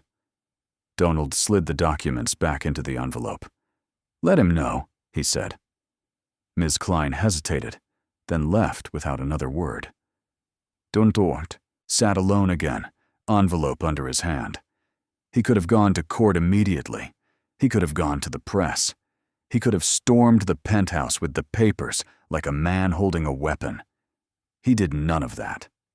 Not yet. Truth did not win by being loud. Truth won by being placed where lies could not survive. Donald opened his notebook and wrote a new heading. Next move. He listed options quickly, then crossed out the ones that relied on emotion. Confront Richard. Crossed out. Beg Stella. Crossed out. Threaten media. Crossed out. He circled one option. Go to the source. The case did not begin in the penthouse. It began in the city's bloodstream, in permits and inspections tied to North Michigan Avenue. It began with the investigation that had been framed as Stella's problem and then became his sentence. If Richard had engineered removal, the fingerprints would be there, in the first documents, the first filings, the first approvals that made the case possible. Donald closed the notebook. He stood, slung his bag over his shoulder, and tucked the envelope inside where it would stay close to his body. He left the cafe and stepped into the cold Chicago night again. This time, he did not walk away from North Michigan Avenue. He walked toward it. Because the magnificent mile was where the story had been built. And if Richard had rewritten his life, the first draft would be hidden in the city records beneath those polished sidewalks. Donald looked up at the line of towers, glass and light stacked against the sky. He spoke to himself quietly, the way you speak when you are locking in a vow. Back to the beginning. Then he started walking. Donald walked the magnificent mile as if he were walking a blueprint. The sidewalk was crowded with people who believed in the story Chicago sold. Luxury, progress, clean lines, endless renewal. To them, the towers were backdrops for selfies and shopping bags. To Donald, They were systems, pressure, flow, failure points. He had spent decades making sure these buildings never became news. Plumbing did not get applause. It got blamed. When everything worked, no one thought about it. When one valve failed, a penthouse flooded, and the richest people in the city screamed like they had been stabbed. Donald's empire had been built in the invisible space between silence and catastrophe. Now that same invisibility was what Richard had used. Donald stopped at the corner near one of the glass towers he had personally saved in its first winter, when the pipes froze and the building manager panicked and the construction firm tried to deny responsibility. Donald had gone in himself, sleeves rolled, hands on steel, solving the problem with his own body, because the quickest way to earn trust was to do what no one else would. He stared up at the building now. Its lobby glowed. Its doorman wore gloves. The city remembered his work, even if it did not remember his face. He crossed the street and entered without hesitation. The security desk was staffed by a man in a fitted suit, posture alert. Donald walked like he belonged, because he did. Systems did not forget their builders. "Can I help you?" the guard asked. Donald gave a small nod toward the elevators. "I'm here for a maintenance audit." Crane. The guard's eyes flicked to a screen. He did not find a scheduled appointment. He found something else, something in the name. His expression shifted from challenge to uncertainty. "One moment," the guard said. Donald waited, calm. He had learned that if you stood still long enough, institutions made space for you, not out of kindness, out of fear of mistakes. A building manager appeared a minute later, a woman in her 40s, with a tablet tucked under her arm, hair pulled tight. Her eyes widened when she saw him, then narrowed as if she was verifying the image against memory. "Mr. Crane," she said quietly. Donald nodded. "Ms. Ramirez," her face tightened. I know what you heard," Donald said. "I'm here for records." She hesitated. "We've been working with Richard's team." Donald did not flinch at the confirmation. "I'm not here to fight about contracts. I'm here to confirm something." Ms. Ramirez studied him for a moment. Whatever she expected, it was not this kind of calm. The calm unsettled people more than anger. Anger was familiar. Calm was unpredictable. "What do you need?" she asked. "Maintenance logs," Donald said. "The last 5 years. Specifically the emergency calls tied to the high-rise permit case." Ms. Ramirez's lips pressed together. She understood what he was asking without him saying too much. Everyone in the upper buildings knew about the case, even if they pretended not to. In a city built on systems, scandal was just another kind of leak. "I can't give you everything," she said. Donald's voice stayed even. "Give me what you can." She led him through a corridor into a small office that smelled like printer ink and air freshener. She pulled up files on the computer, fingers moving quickly. As she scrolled, Donald watched the date stamps. He had spent years reading logs like these. A maintenance log was a confession. It told you what went wrong, how often, and who fixed it. It also told you what someone wanted to hide. Ms. Ramirez pointed at the screen. "This one, December. Burst line on the 34th floor. Crane team responded." Donald leaned in. The incident was logged as routine. No additional notes. He asked, "Where are the photos?" Ms. Ramirez blinked. Photos weren't required. Donald shook his head slightly. "They were required after the city updated protocols. After that inspection scandal. You know it." Ms. Ramirez's eyes flicked away. Richard's team said it wasn't necessary. Donald felt something click. Richard's team. Not policy. Not compliance. Richard's team deciding what the building would record. He asked, "What was the permit number tied to that repair?" Ms. Ramirez pulled it up.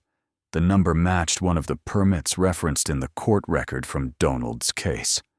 Donald's jaw tightened. That repair wasn't routine. Ms. Ramirez looked nervous. It was handled quietly. Quietly, the same word Richard loved. Donald reached into his bag and pulled out his notebook. He wrote the date and permit number. "Print it," he said. Ms. Ramirez hesitated, then printed the page. Donald read it, then looked up. This contradicts what was presented in court. Ms. Ramirez's face went pale. "Mr. Crane, I can't get involved." "You're already involved," Donald said. His tone was not threatening. It was factual. "You just don't want to acknowledge it." He took the printout and thanked her with a nod that carried no warmth, but also no cruelty. Then he walked out. He spent the next 2 days doing the same thing, tower by tower, moving along North Michigan Avenue and the surrounding grid, visiting buildings where his company had installed systems, where his patents had been used, where his name existed in contracts. He did not cause scenes. He did not raise his voice. He asked for logs. He asked for permit numbers. He asked for inspection photos. He asked for digital attachments. The pattern emerged quickly. Maintenance logs referred to incidents that were serious, not routine. Permits were dated in ways that did not align with work performed. Inspection photos were missing from multiple buildings, the same category of photos that the court record had referenced as proof of negligence and manipulation. Missing evidence was not random. Missing evidence was a decision. By the third building, Donald was no longer searching. He was confirming. By the fifth, he was mapping. By the seventh, he had enough to know this was not a mistake. This was an infrastructure of concealment. On the evening of the second day, he received a text from an unknown number. "Stop digging. Think about Stella." No signature, no threat in explicit words. A reminder of the leverage. Donald deleted it without replying. He went to the next address. On the third day, Donald met the man who would give the pattern a face.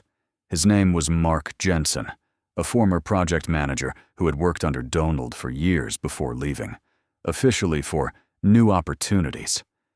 Donald had not believed that explanation even back then. Mark was loyal, skilled. He had left abruptly, without a proper goodbye. Donald found him by calling an old number, expecting it to be disconnected. Mark answered on the third ring, voice cautious. "Who is this?" Mark said. "Donald," Donald replied. Silence.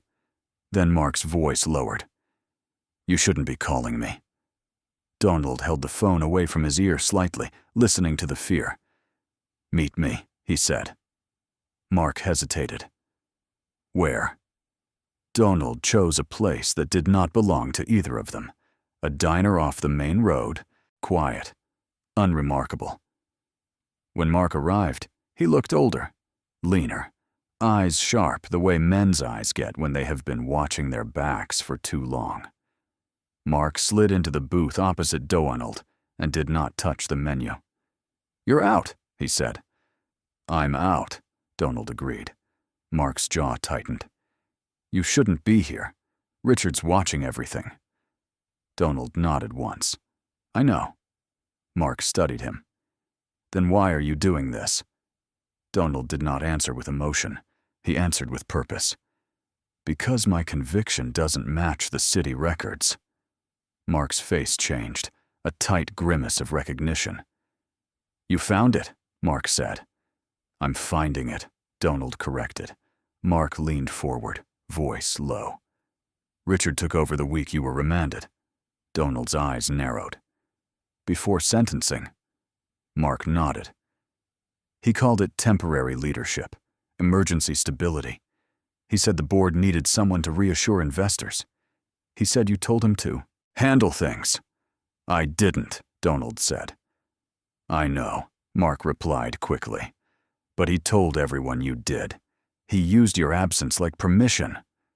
Donald felt the controlled fury rise, but he kept his face still. "What did he do?" Mark looked toward the window, as if expecting someone to be listening. He started replacing people, Mark said. Not all at once, quietly. A vendor here, a compliance contact there. He moved the legal work to his preferred counsel. He told us everything needed to be faster. Less discussion, more execution. Faster. Less discussion. Rushed signatures. Urgency. Donald's jaw tightened. Mark continued. Then he told me to rewrite maintenance incident descriptions. He said it was to reduce liability exposure. He said we weren't lying. We were simplifying. Donald's fingers curled around his coffee cup. You refused. Mark's face tightened. At first. Then he showed me a folder. Donald held his gaze. What folder? Mark swallowed. Stuff from the permits, photos, emails. He had enough to bury people. He said if I didn't cooperate, he'd make sure I was blamed for irregularities. Donald's mind moved fast. He had access to permits and inspection records. Mark nodded. He had access to everything after you were removed. He made sure of it. Donald leaned back slightly, feeling the structure tighten into clarity. So he controlled the evidence that later convicted me. Mark's eyes dropped. Yes, Donald said. And Stella. Mark's face flickered, discomfort crossing it. Stella didn't understand what was happening at first. She was scared. She relied on Richard because he was there, and because the lawyers Richard brought spoke with authority. They said it was for her protection. They said you were taking the fall, and that she needed to stay clean. Donald stared at Mark. Did Richard plan to take her too? Mark hesitated. I don't know what he planned. I only know what he did. Donald nodded. What else? Mark exhaled slowly. He created an internal narrative that you were reckless, that you pushed boundaries, that your patents were shortcuts, that the city was finally catching up to your cheating. Donald's eyes hardened. My patents saved lives. Mark nodded quickly. I know. But he framed them as risk. He said you were a genius with no ethics, that he was the adult cleaning up the mess. Richard as caretaker. Donald as threat. The same story. Donald asked, Why did you leave? Mark's shoulders slumped slightly. Because I realized what he was doing, and because he made it clear that if I stayed, I'd be part of it. So I left before I became evidence. Donald sat still. Will you say this in court? Mark's eyes widened. Court? Donald's voice stayed even. If I reopen the case. If this goes where it has to go. Mark's face tightened with fear. Richard will destroy me. Donald did not argue with fear. He acknowledged it. I know. Mark looked down at the table. I can't promise. Donald nodded once. I didn't ask you to promise. I asked you to tell me the truth. Mark met his eyes again. Then here's the truth. Your conviction was useful. It wasn't justice. It was a mechanism. It removed you. It protected the company from scrutiny. It let Richard take control. Donald held the sentence like a weight. Useful. Mechanism. Removed. He stood up and slid cash onto the table. Mark's voice caught him as he turned. Donald. Donald paused. Mark said, If you push this, don't do it like you're fighting a brother. Do it like you're fighting a system, because that's what Richard built. Donald nodded once and walked out. The next piece required a different kind of access. City records. Not the versions filtered through building managers. Not the versions shaped by company compliance. The originals. Donald went to the city clerk's office. He did not storm in. He dressed plainly, moved quietly, and asked for an appointment. The clerk behind the counter looked tired and bored until Donald said his name. Then the boredom broke into alertness. Mr. Crane, the clerk said, voice tightening. Donald nodded. I need permit archives. The clerk swallowed. Those records are sealed. Donald's eyes narrowed. By whom? The clerk hesitated. By legal request. Whose request? Donald asked. The clerk looked around as if checking for witnesses. Then he said quietly, Family Office Counsel. Donald felt the last piece snap into place with surgical precision.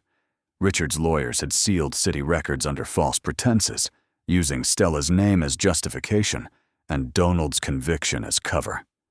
The clerk shifted uncomfortably. Mr. Crane, you need to understand. When a sealing request comes in with certain language, we comply. We're told it's for privacy, for protection, for safety. For Stella, Donald said. The clerk nodded. Yes, that's what the request said. Donald kept his voice calm. Was she present? The clerk shook his head. No. Donald's jaw tightened. So her protection was used without her presence. The clerk did not answer. Donald leaned slightly forward. I'm not asking you to break the law. I'm asking you to tell me the truth. Did you seal those records because of genuine privacy concerns? Or because someone with power asked you to? The clerk's face tightened. Because someone with power asked. Donald straightened. He left the office with a copy of the sealed request metadata, not the contents, but enough to show the chain.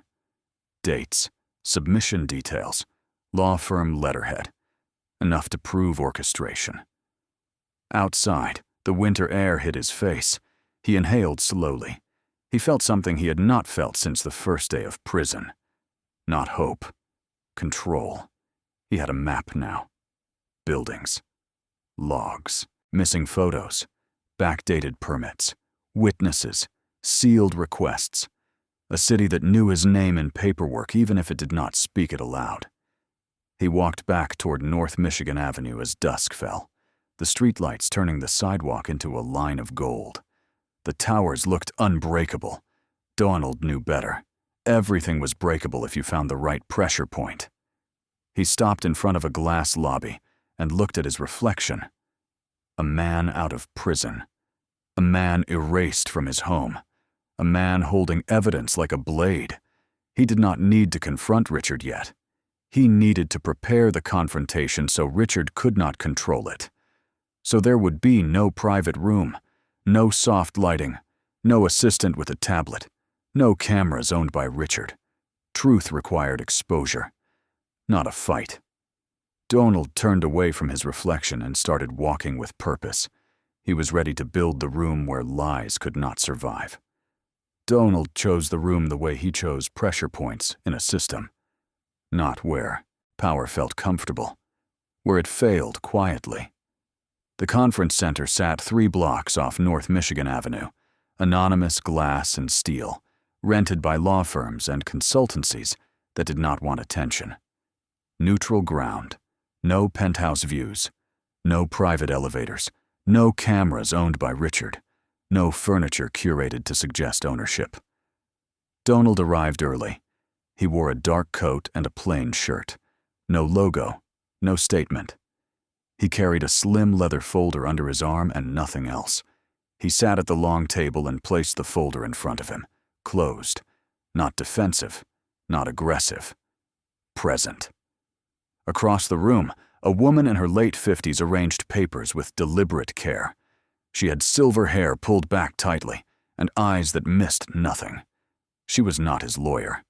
She was a legal witness, retained for one purpose only: to observe, to document, to certify contradictions.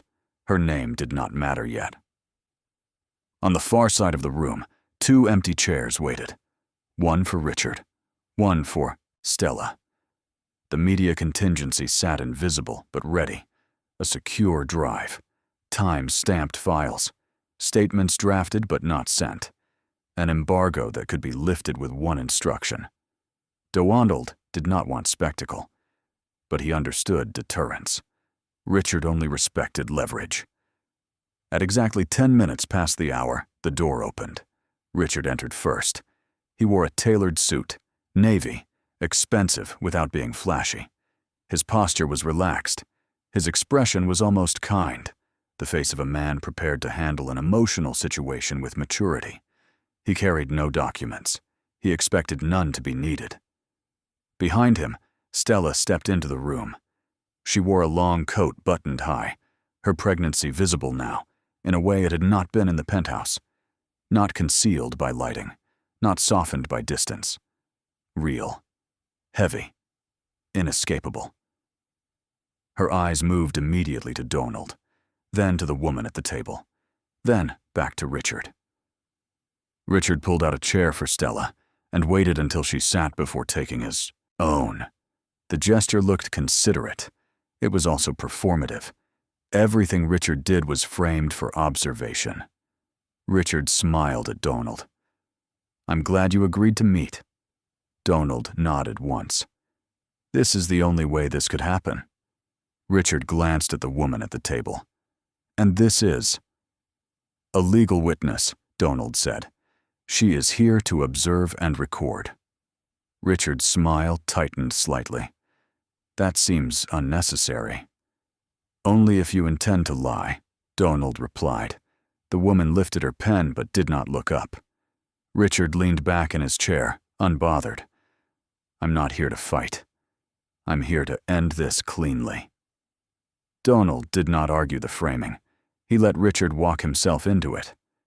Stella sat with her hands folded in her lap, shoulders tense. She had not spoken. Her eyes flicked between the two men like she was watching a dangerous game, whose rules she did not know. Donald waited until the room settled, until the silence stopped feeling awkward and started feeling deliberate. Then he spoke.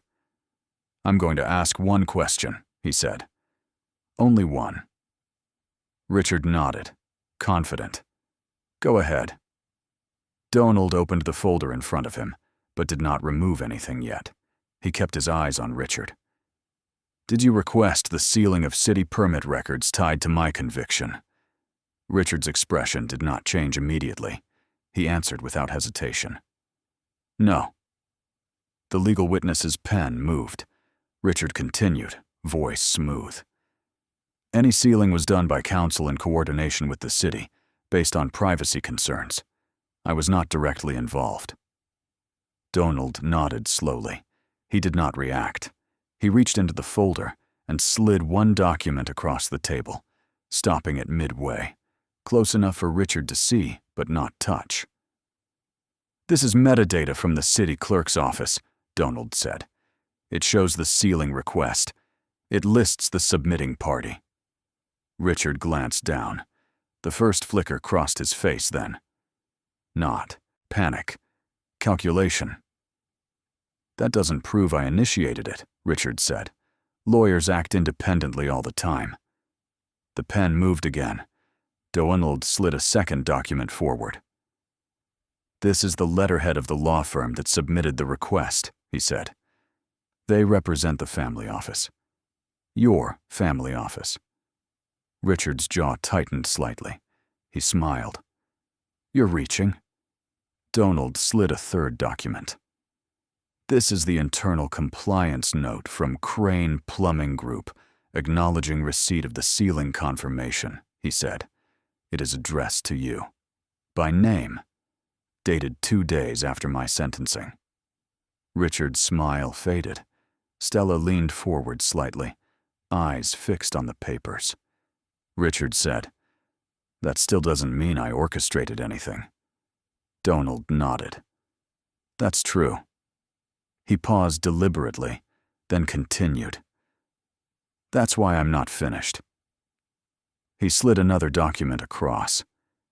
"This is the non-disclosure clause added to my case file," Donald said. "Activated the day of sentencing. It restricts my speech, my contact with vendors, and my ability to communicate internally without executive approval." Richard's eyes dropped despite himself. "And this," Donald added, sliding the next page, "is the approval authority. Executive office. Assigned to you 2 weeks later by emergency board vote." Richard looked up sharply. "That vote was legal." "I didn't say it wasn't," Donald replied. "I said it was useful." The room felt smaller now. Stella's breathing had quickened. She stared at the documents, as if they were translating a language she had lived inside without understanding. Richard straightened. "You're implying intent where there was necessity."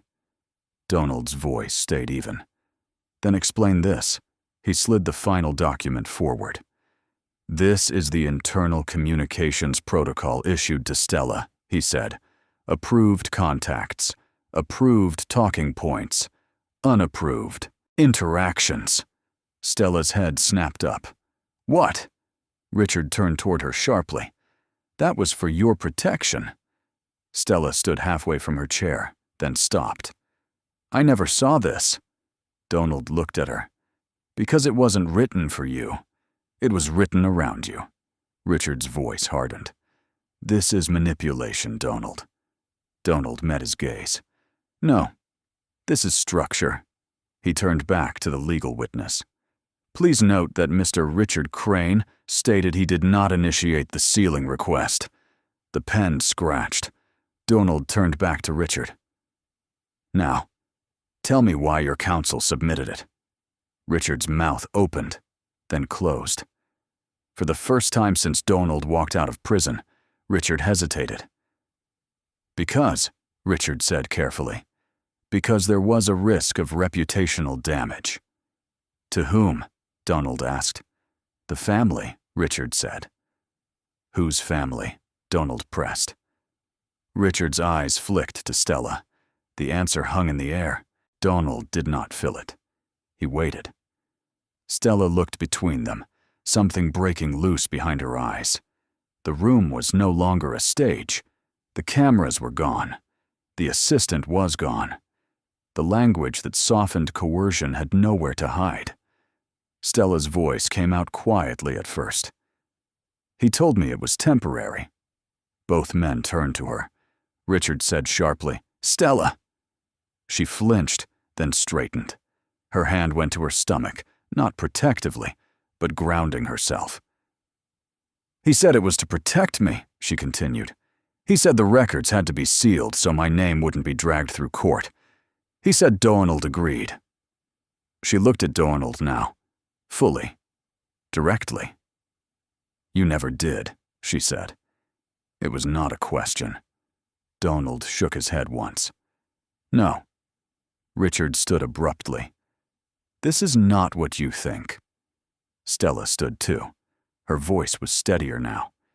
"You told me if I didn't sign, they would reopen the case and make me a defendant." The legal witnesses' pen froze, then resumed faster. Richard said, "I was trying to protect you." Stella shook her head. "You were trying to control me." The room went silent. Donald did not speak. He did not need to.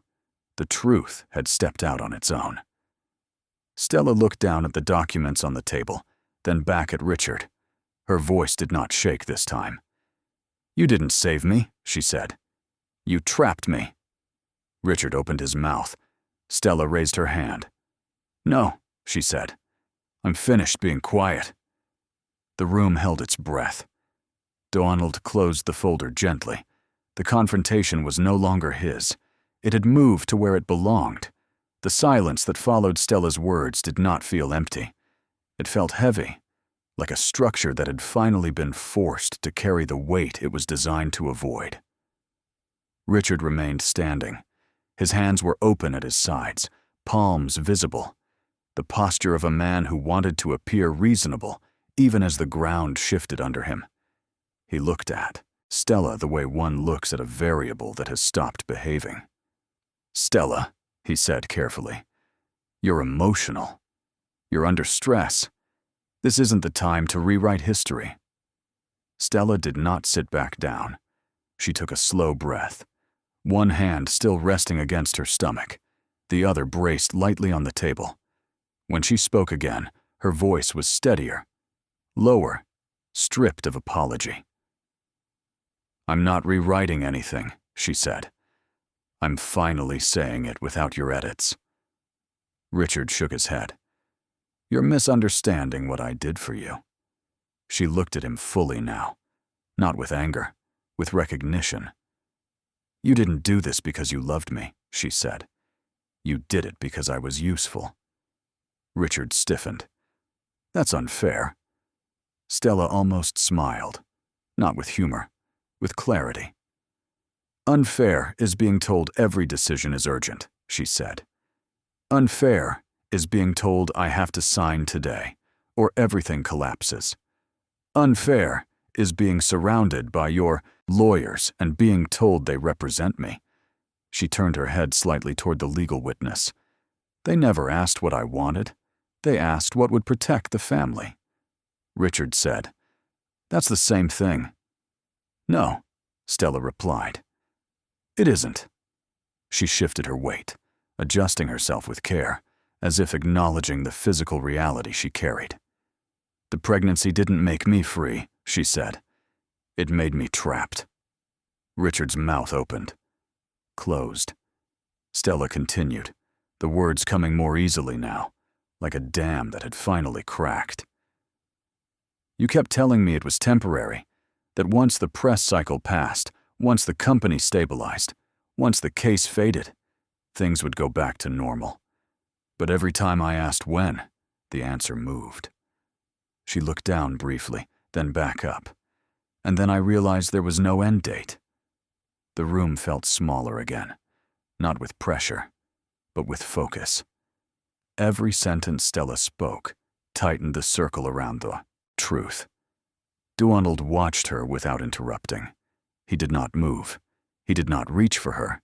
He did not offer comfort that could be mistaken for ownership. This was not his moment to occupy. Richard's voice cut in, sharper now.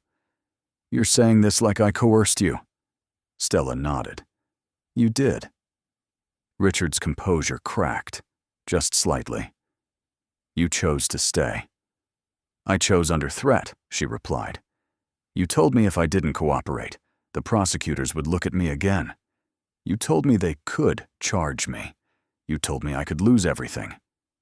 Richard scoffed. "I was protecting you." "You were frightening me," Stella said. "There's a difference." The legal witness looked up from her notes for the first time, eyes fixed on Stella.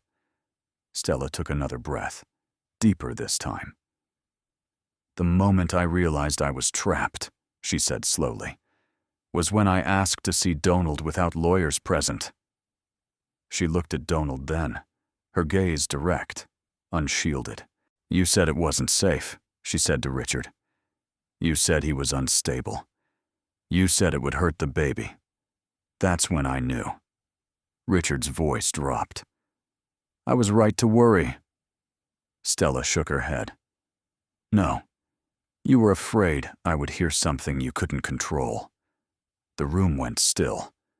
Richard looked around, as if searching for an ally, a camera, an assistant, anything that could restore the structure he was used to.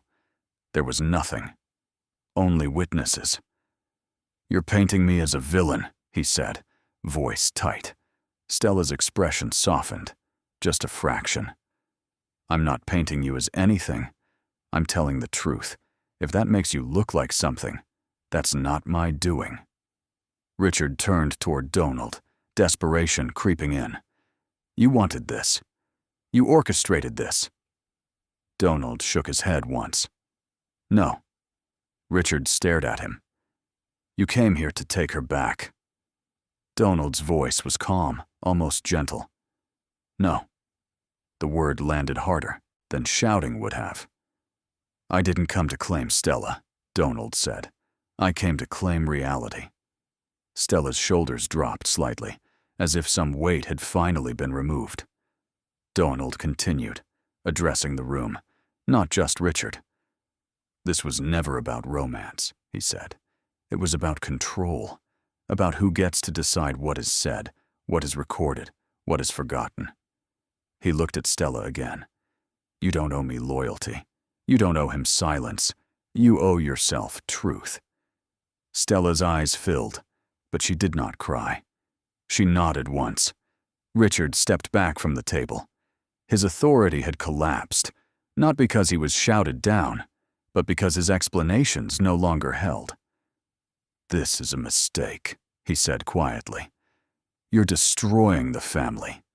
Stella replied without hesitation. "You already did. I'm just naming it." The legal witness closed her notebook slowly. The sound was final. Donald gathered his folder, but he did not leave yet. He looked at Stella one last time. "There's a child coming into this," he said. "Whatever happens next has to leave room for them to grow without lies." Stella met his gaze. "I know." For the first time since he returned, Donald felt something loosen inside him. Not forgiveness, not hope, resolution. He turned to Richard. "This is where your story ends," Donald said. "Not because I'd take it from you, because it can't survive what comes next." Richard said nothing. Donald walked to the door, opened it, and paused. He did not look back. He did not need to. In the hallway, the air felt different, lighter. Not because the situation was resolved, but because it was finally defined. Donald stepped into the corridor and closed the door behind him softly. As he walked toward the elevator, his mind moved ahead, already calculating consequences. There would be court filings. There would be exposure. There would be a child whose future could not be collateral damage. Choice ahead was not about revenge. It was about authorship. And for the first time since the day he went to prison, Donald knew exactly what he was going to do next. Donald stepped into the elevator and felt the doors close behind him with the soft finality of a sealed file. The mirrored wall reflected his face back at him, older than it should have been, calmer than it had any right to be. He did not feel victory. Victory was loud. It demanded applause. It required an enemy to be crushed in public. What he felt was something narrower and more useful, a clean line between truth and lie. The elevator descended. Each floor passed like a page turning. When the doors opened into the lobby, Donald walked through without looking at anyone. The building was anonymous. That was its function. It existed to host agreements, not resolve them. Outside, the cold air met him like a correction. Chicago moved as it always did, indifferent to personal collapse. Cars glided past. People laughed in groups. A couple argued softly near a crosswalk, their conflict small enough to end with an apology and a coffee. Donald stood on the sidewalk and watched the city for a moment, letting the noise settle into the background of his thoughts. Truth had been spoken in a room where it could not be edited. That was only the start. The next steps would not be emotional. They would be procedural, and that was good. Procedures were harder to charm than people. He took out his phone and dialed a number Ms. Klein had given him earlier, the contact for an attorney who specialized in post-conviction review and corporate governance disputes. He had not made the call until now, because timing mattered. Without the right anchor, emotion was just a complaint. Now he had more than complaint. He had a pattern, a chain, a witness. The phone rang. A man answered, voice brisk. "Sullivan's office." Donald paused. The name landed oddly, like the city returning a familiar sound. He had heard it in conversations already, in references, in passing. Names repeated when you started pulling on threads. "This is Donald Crane," he said. "I need to file a motion." There was a small silence, then the tone shifted. "Mr. Crane." "One moment." The line clicked. Donald stood still, eyes on the moving traffic, and waited. The attorney came on, voice steady now, less brisk. "Mr. Crane, what kind of motion?" "A motion to reopen," Donald said. "Brady issues, evidence suppression, altered filings, sealed records requested under false pretense." The attorney did not interrupt. Donald could hear him typing. "And you have documentation," the attorney said. "Yes," Donald replied. "Metadata from the city clerk's office, internal compliance copies, board minutes discrepancies, maintenance logs contradicting court narrative. A witness who can testify to pressure and rewriting. Another pause. Who was the witness? Donald did not speak the name into open air yet. Names traveled. He had learned that the hard way. A former project manager, he said. He will speak if protected. The attorney's voice remained controlled. We can discuss protective measures. We can also request discovery. But understand this, Mr. Crane. Reopening a conviction is not a speech. It is a war of documentation. Donald's mouth tightened slightly. Good. Where are you? The attorney asked. Downtown, Donald replied. Near North Michigan. Come in tomorrow, the attorney said. Early. Donald ended the call and stood still for a moment longer. It was done. The first legal move was initiated, not in court yet, but in intent and scheduling. In systems, the first move mattered because it forced other systems to respond. Richard would respond. Richard would not respond with remorse. He would respond with containment. Donald welcomed that. Reaction revealed priorities. He walked west and found a small hotel that did not shine, that did not ask questions. He paid cash for one night. He signed with his name anyway. Hiding now would only feed the narrative Richard had already prepared. In the room, he sat on the edge of the bed and opened his folder, spreading the documents out across the desk like a map of the last 9 years. He reread the sealed clause. The language still made him feel a kind of cold disgust. Family reputation. As if reputation was a person that needed shelter. As if truth was weather. He took a pen and wrote on the top page in neat, controlled letters. Request unsealing. Then on another page. Request discovery. Then on another. Request forensic audit of filings. He wrote the moves as if drafting a work order. That was how his mind worked. Identify fault, trace source, isolate, repair, verify. A plumbing system could not lie for long. Pressure always exposed the weak point.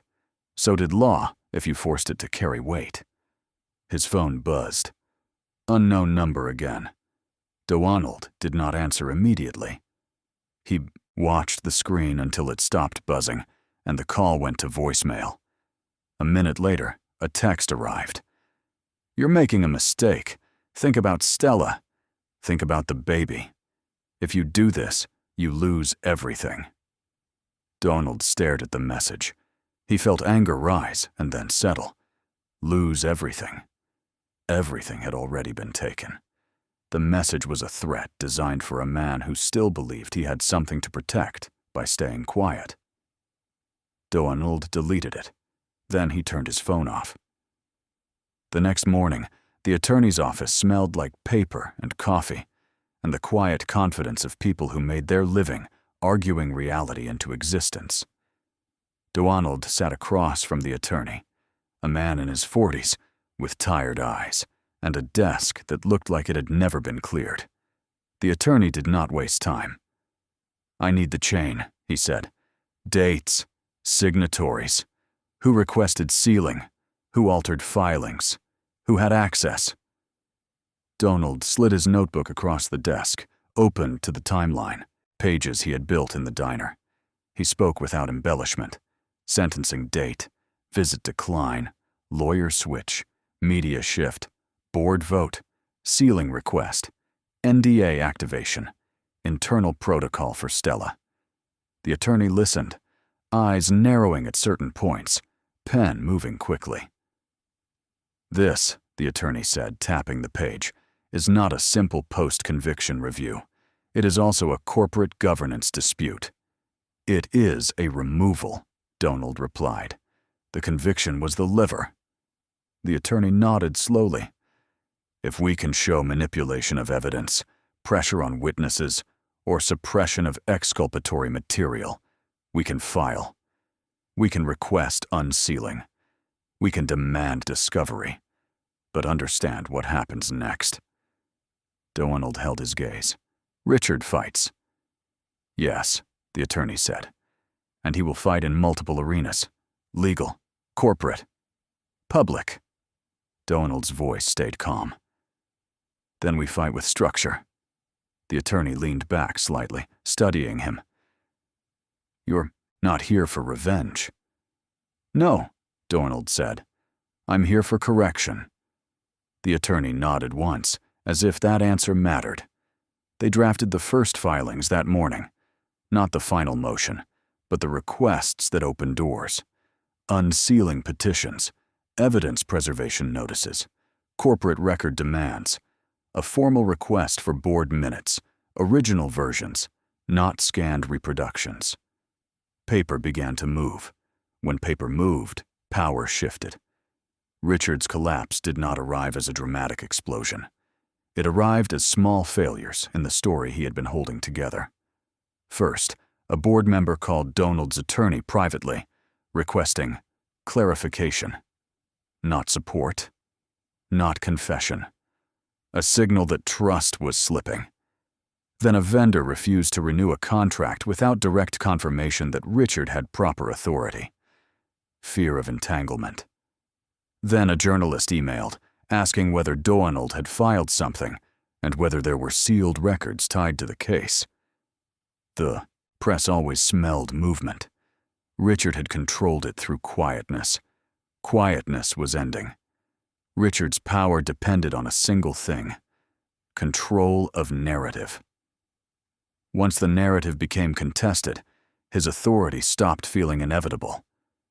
Donald watched it happen from a distance, not with satisfaction, but with a kind of grim recognition. Systems failed gradually, then suddenly.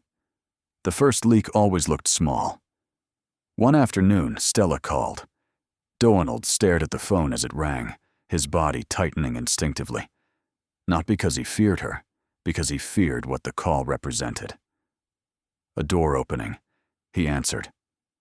Stella. Her voice was quieter than he remembered. I'm not at the penthouse. Donald did not ask where she was. He did not need the location. He needed the intent. Are you safe? He asked. A pause. Yes. He listened to the quality of the pause. It sounded like truth. Why are you calling? Donald asked. Stella exhaled slowly. Because after yesterday, I realized something. What? Donald said. I've been living inside his version of reality, she replied, and I'm tired. Donald sat down on the edge of the chair in his hotel room, hand pressed against the desk. Stella continued, words careful but firm. I'm not asking you to forgive me. I'm not asking you to take me back. I'm asking you to understand that I'm leaving the structure he built. Donald's throat tightened slightly. He kept his voice even. Where are you going? I don't know, Stella said. Somewhere I can breathe without someone translating my life into talking points. Donald nodded once, even though she could not see it. Good. Stella's voice trembled for the first time. I'm scared, Donald said. Of him. Of everything, she admitted. Of the baby. Of the press. Of the way people will frame this. Donald stared at the wall. People will frame it however it benefits them. We don't build our lives on framing anymore. Stella went quiet. Then she said, What happens to the child in all of this? Donald closed his eyes. That was the only question that mattered now. He answered slowly. The child is not evidence. The child is not leverage. The child is not a weapon. Stella's breath caught. Donald continued, voice controlled. The child deserves truth, and the child deserves safety. That means whatever we do next has to be deliberate. Legally and morally. Stella whispered. Richard will try to claim the baby as proof of his innocence. Donald's jaw tightened. Let him try, Stella said. What do you want? Donald thought carefully. Wanting was dangerous. Wanting could turn into possession. Possession was what Richard understood. Donald would not become Richard. I want the truth on record, he said. And I want you to have autonomy. If you choose to cooperate in the legal process, it will be because you choose it. Not because I demand it. Stella's voice softened. Thank you. Donald did not reply with emotion. He replied with clarity. If you need counsel independent of Richard, my attorney can recommend someone, not to represent me, to represent you. Another pause. Then Stella said, I'll do that.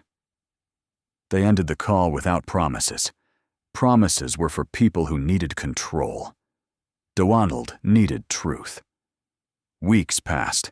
The legal process moved as slowly as it always did, but the direction was irreversible. Motions filed, responses demanded, records requested, sealing challenged, discovery threatened. Richard tried to respond the way he always had. He sent warnings through intermediaries. He offered revised settlements. He leaked small stories to friendly outlets, framing Donald as unstable, obsessed, unable to let go. It did not land as cleanly this time, because Stella was no longer in the penthouse, because she did not appear at Richard's side at events, because the story of the fragile pregnant wife no longer matched the reality of a woman choosing distance. Richard's optics began to break. Behind closed doors, the board began to fracture. Donald received a call from a board member he had not spoken to in years. We need to talk, the board member said. Privately. Donald replied, There is no privately anymore. The board member swallowed audibly. Then we need to talk truthfully. That was how power shifted, not by violence, by people sensing the tide and moving toward survival. Donald did not celebrate. He kept working. He met with attorneys. He reviewed filings.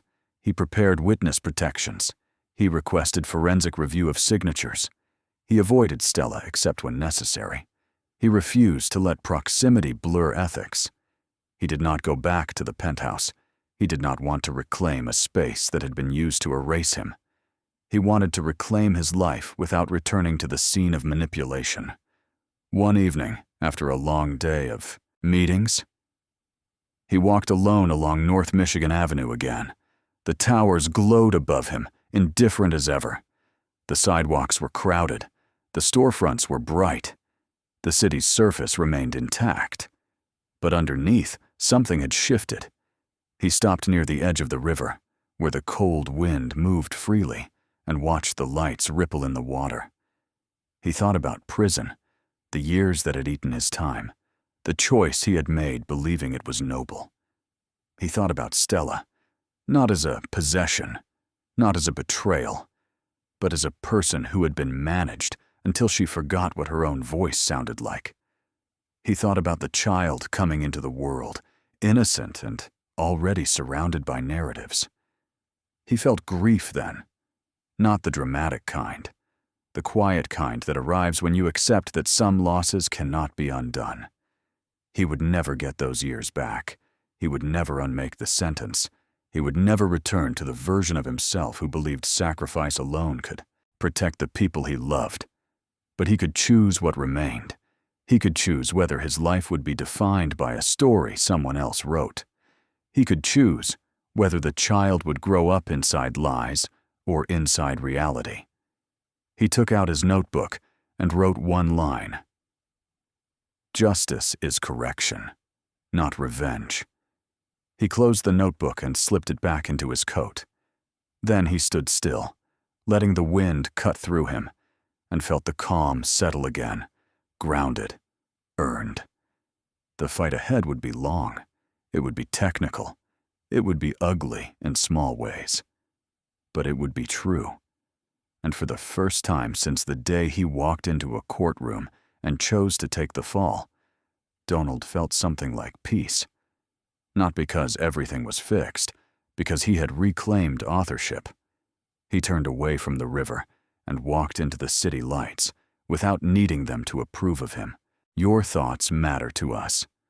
Share what this story made you feel and which moment stayed with you the longest. If this story moved you, take a moment to subscribe to Stories That Touch and leave a comment below. Your support helps us bring more stories that stay with you long after they end.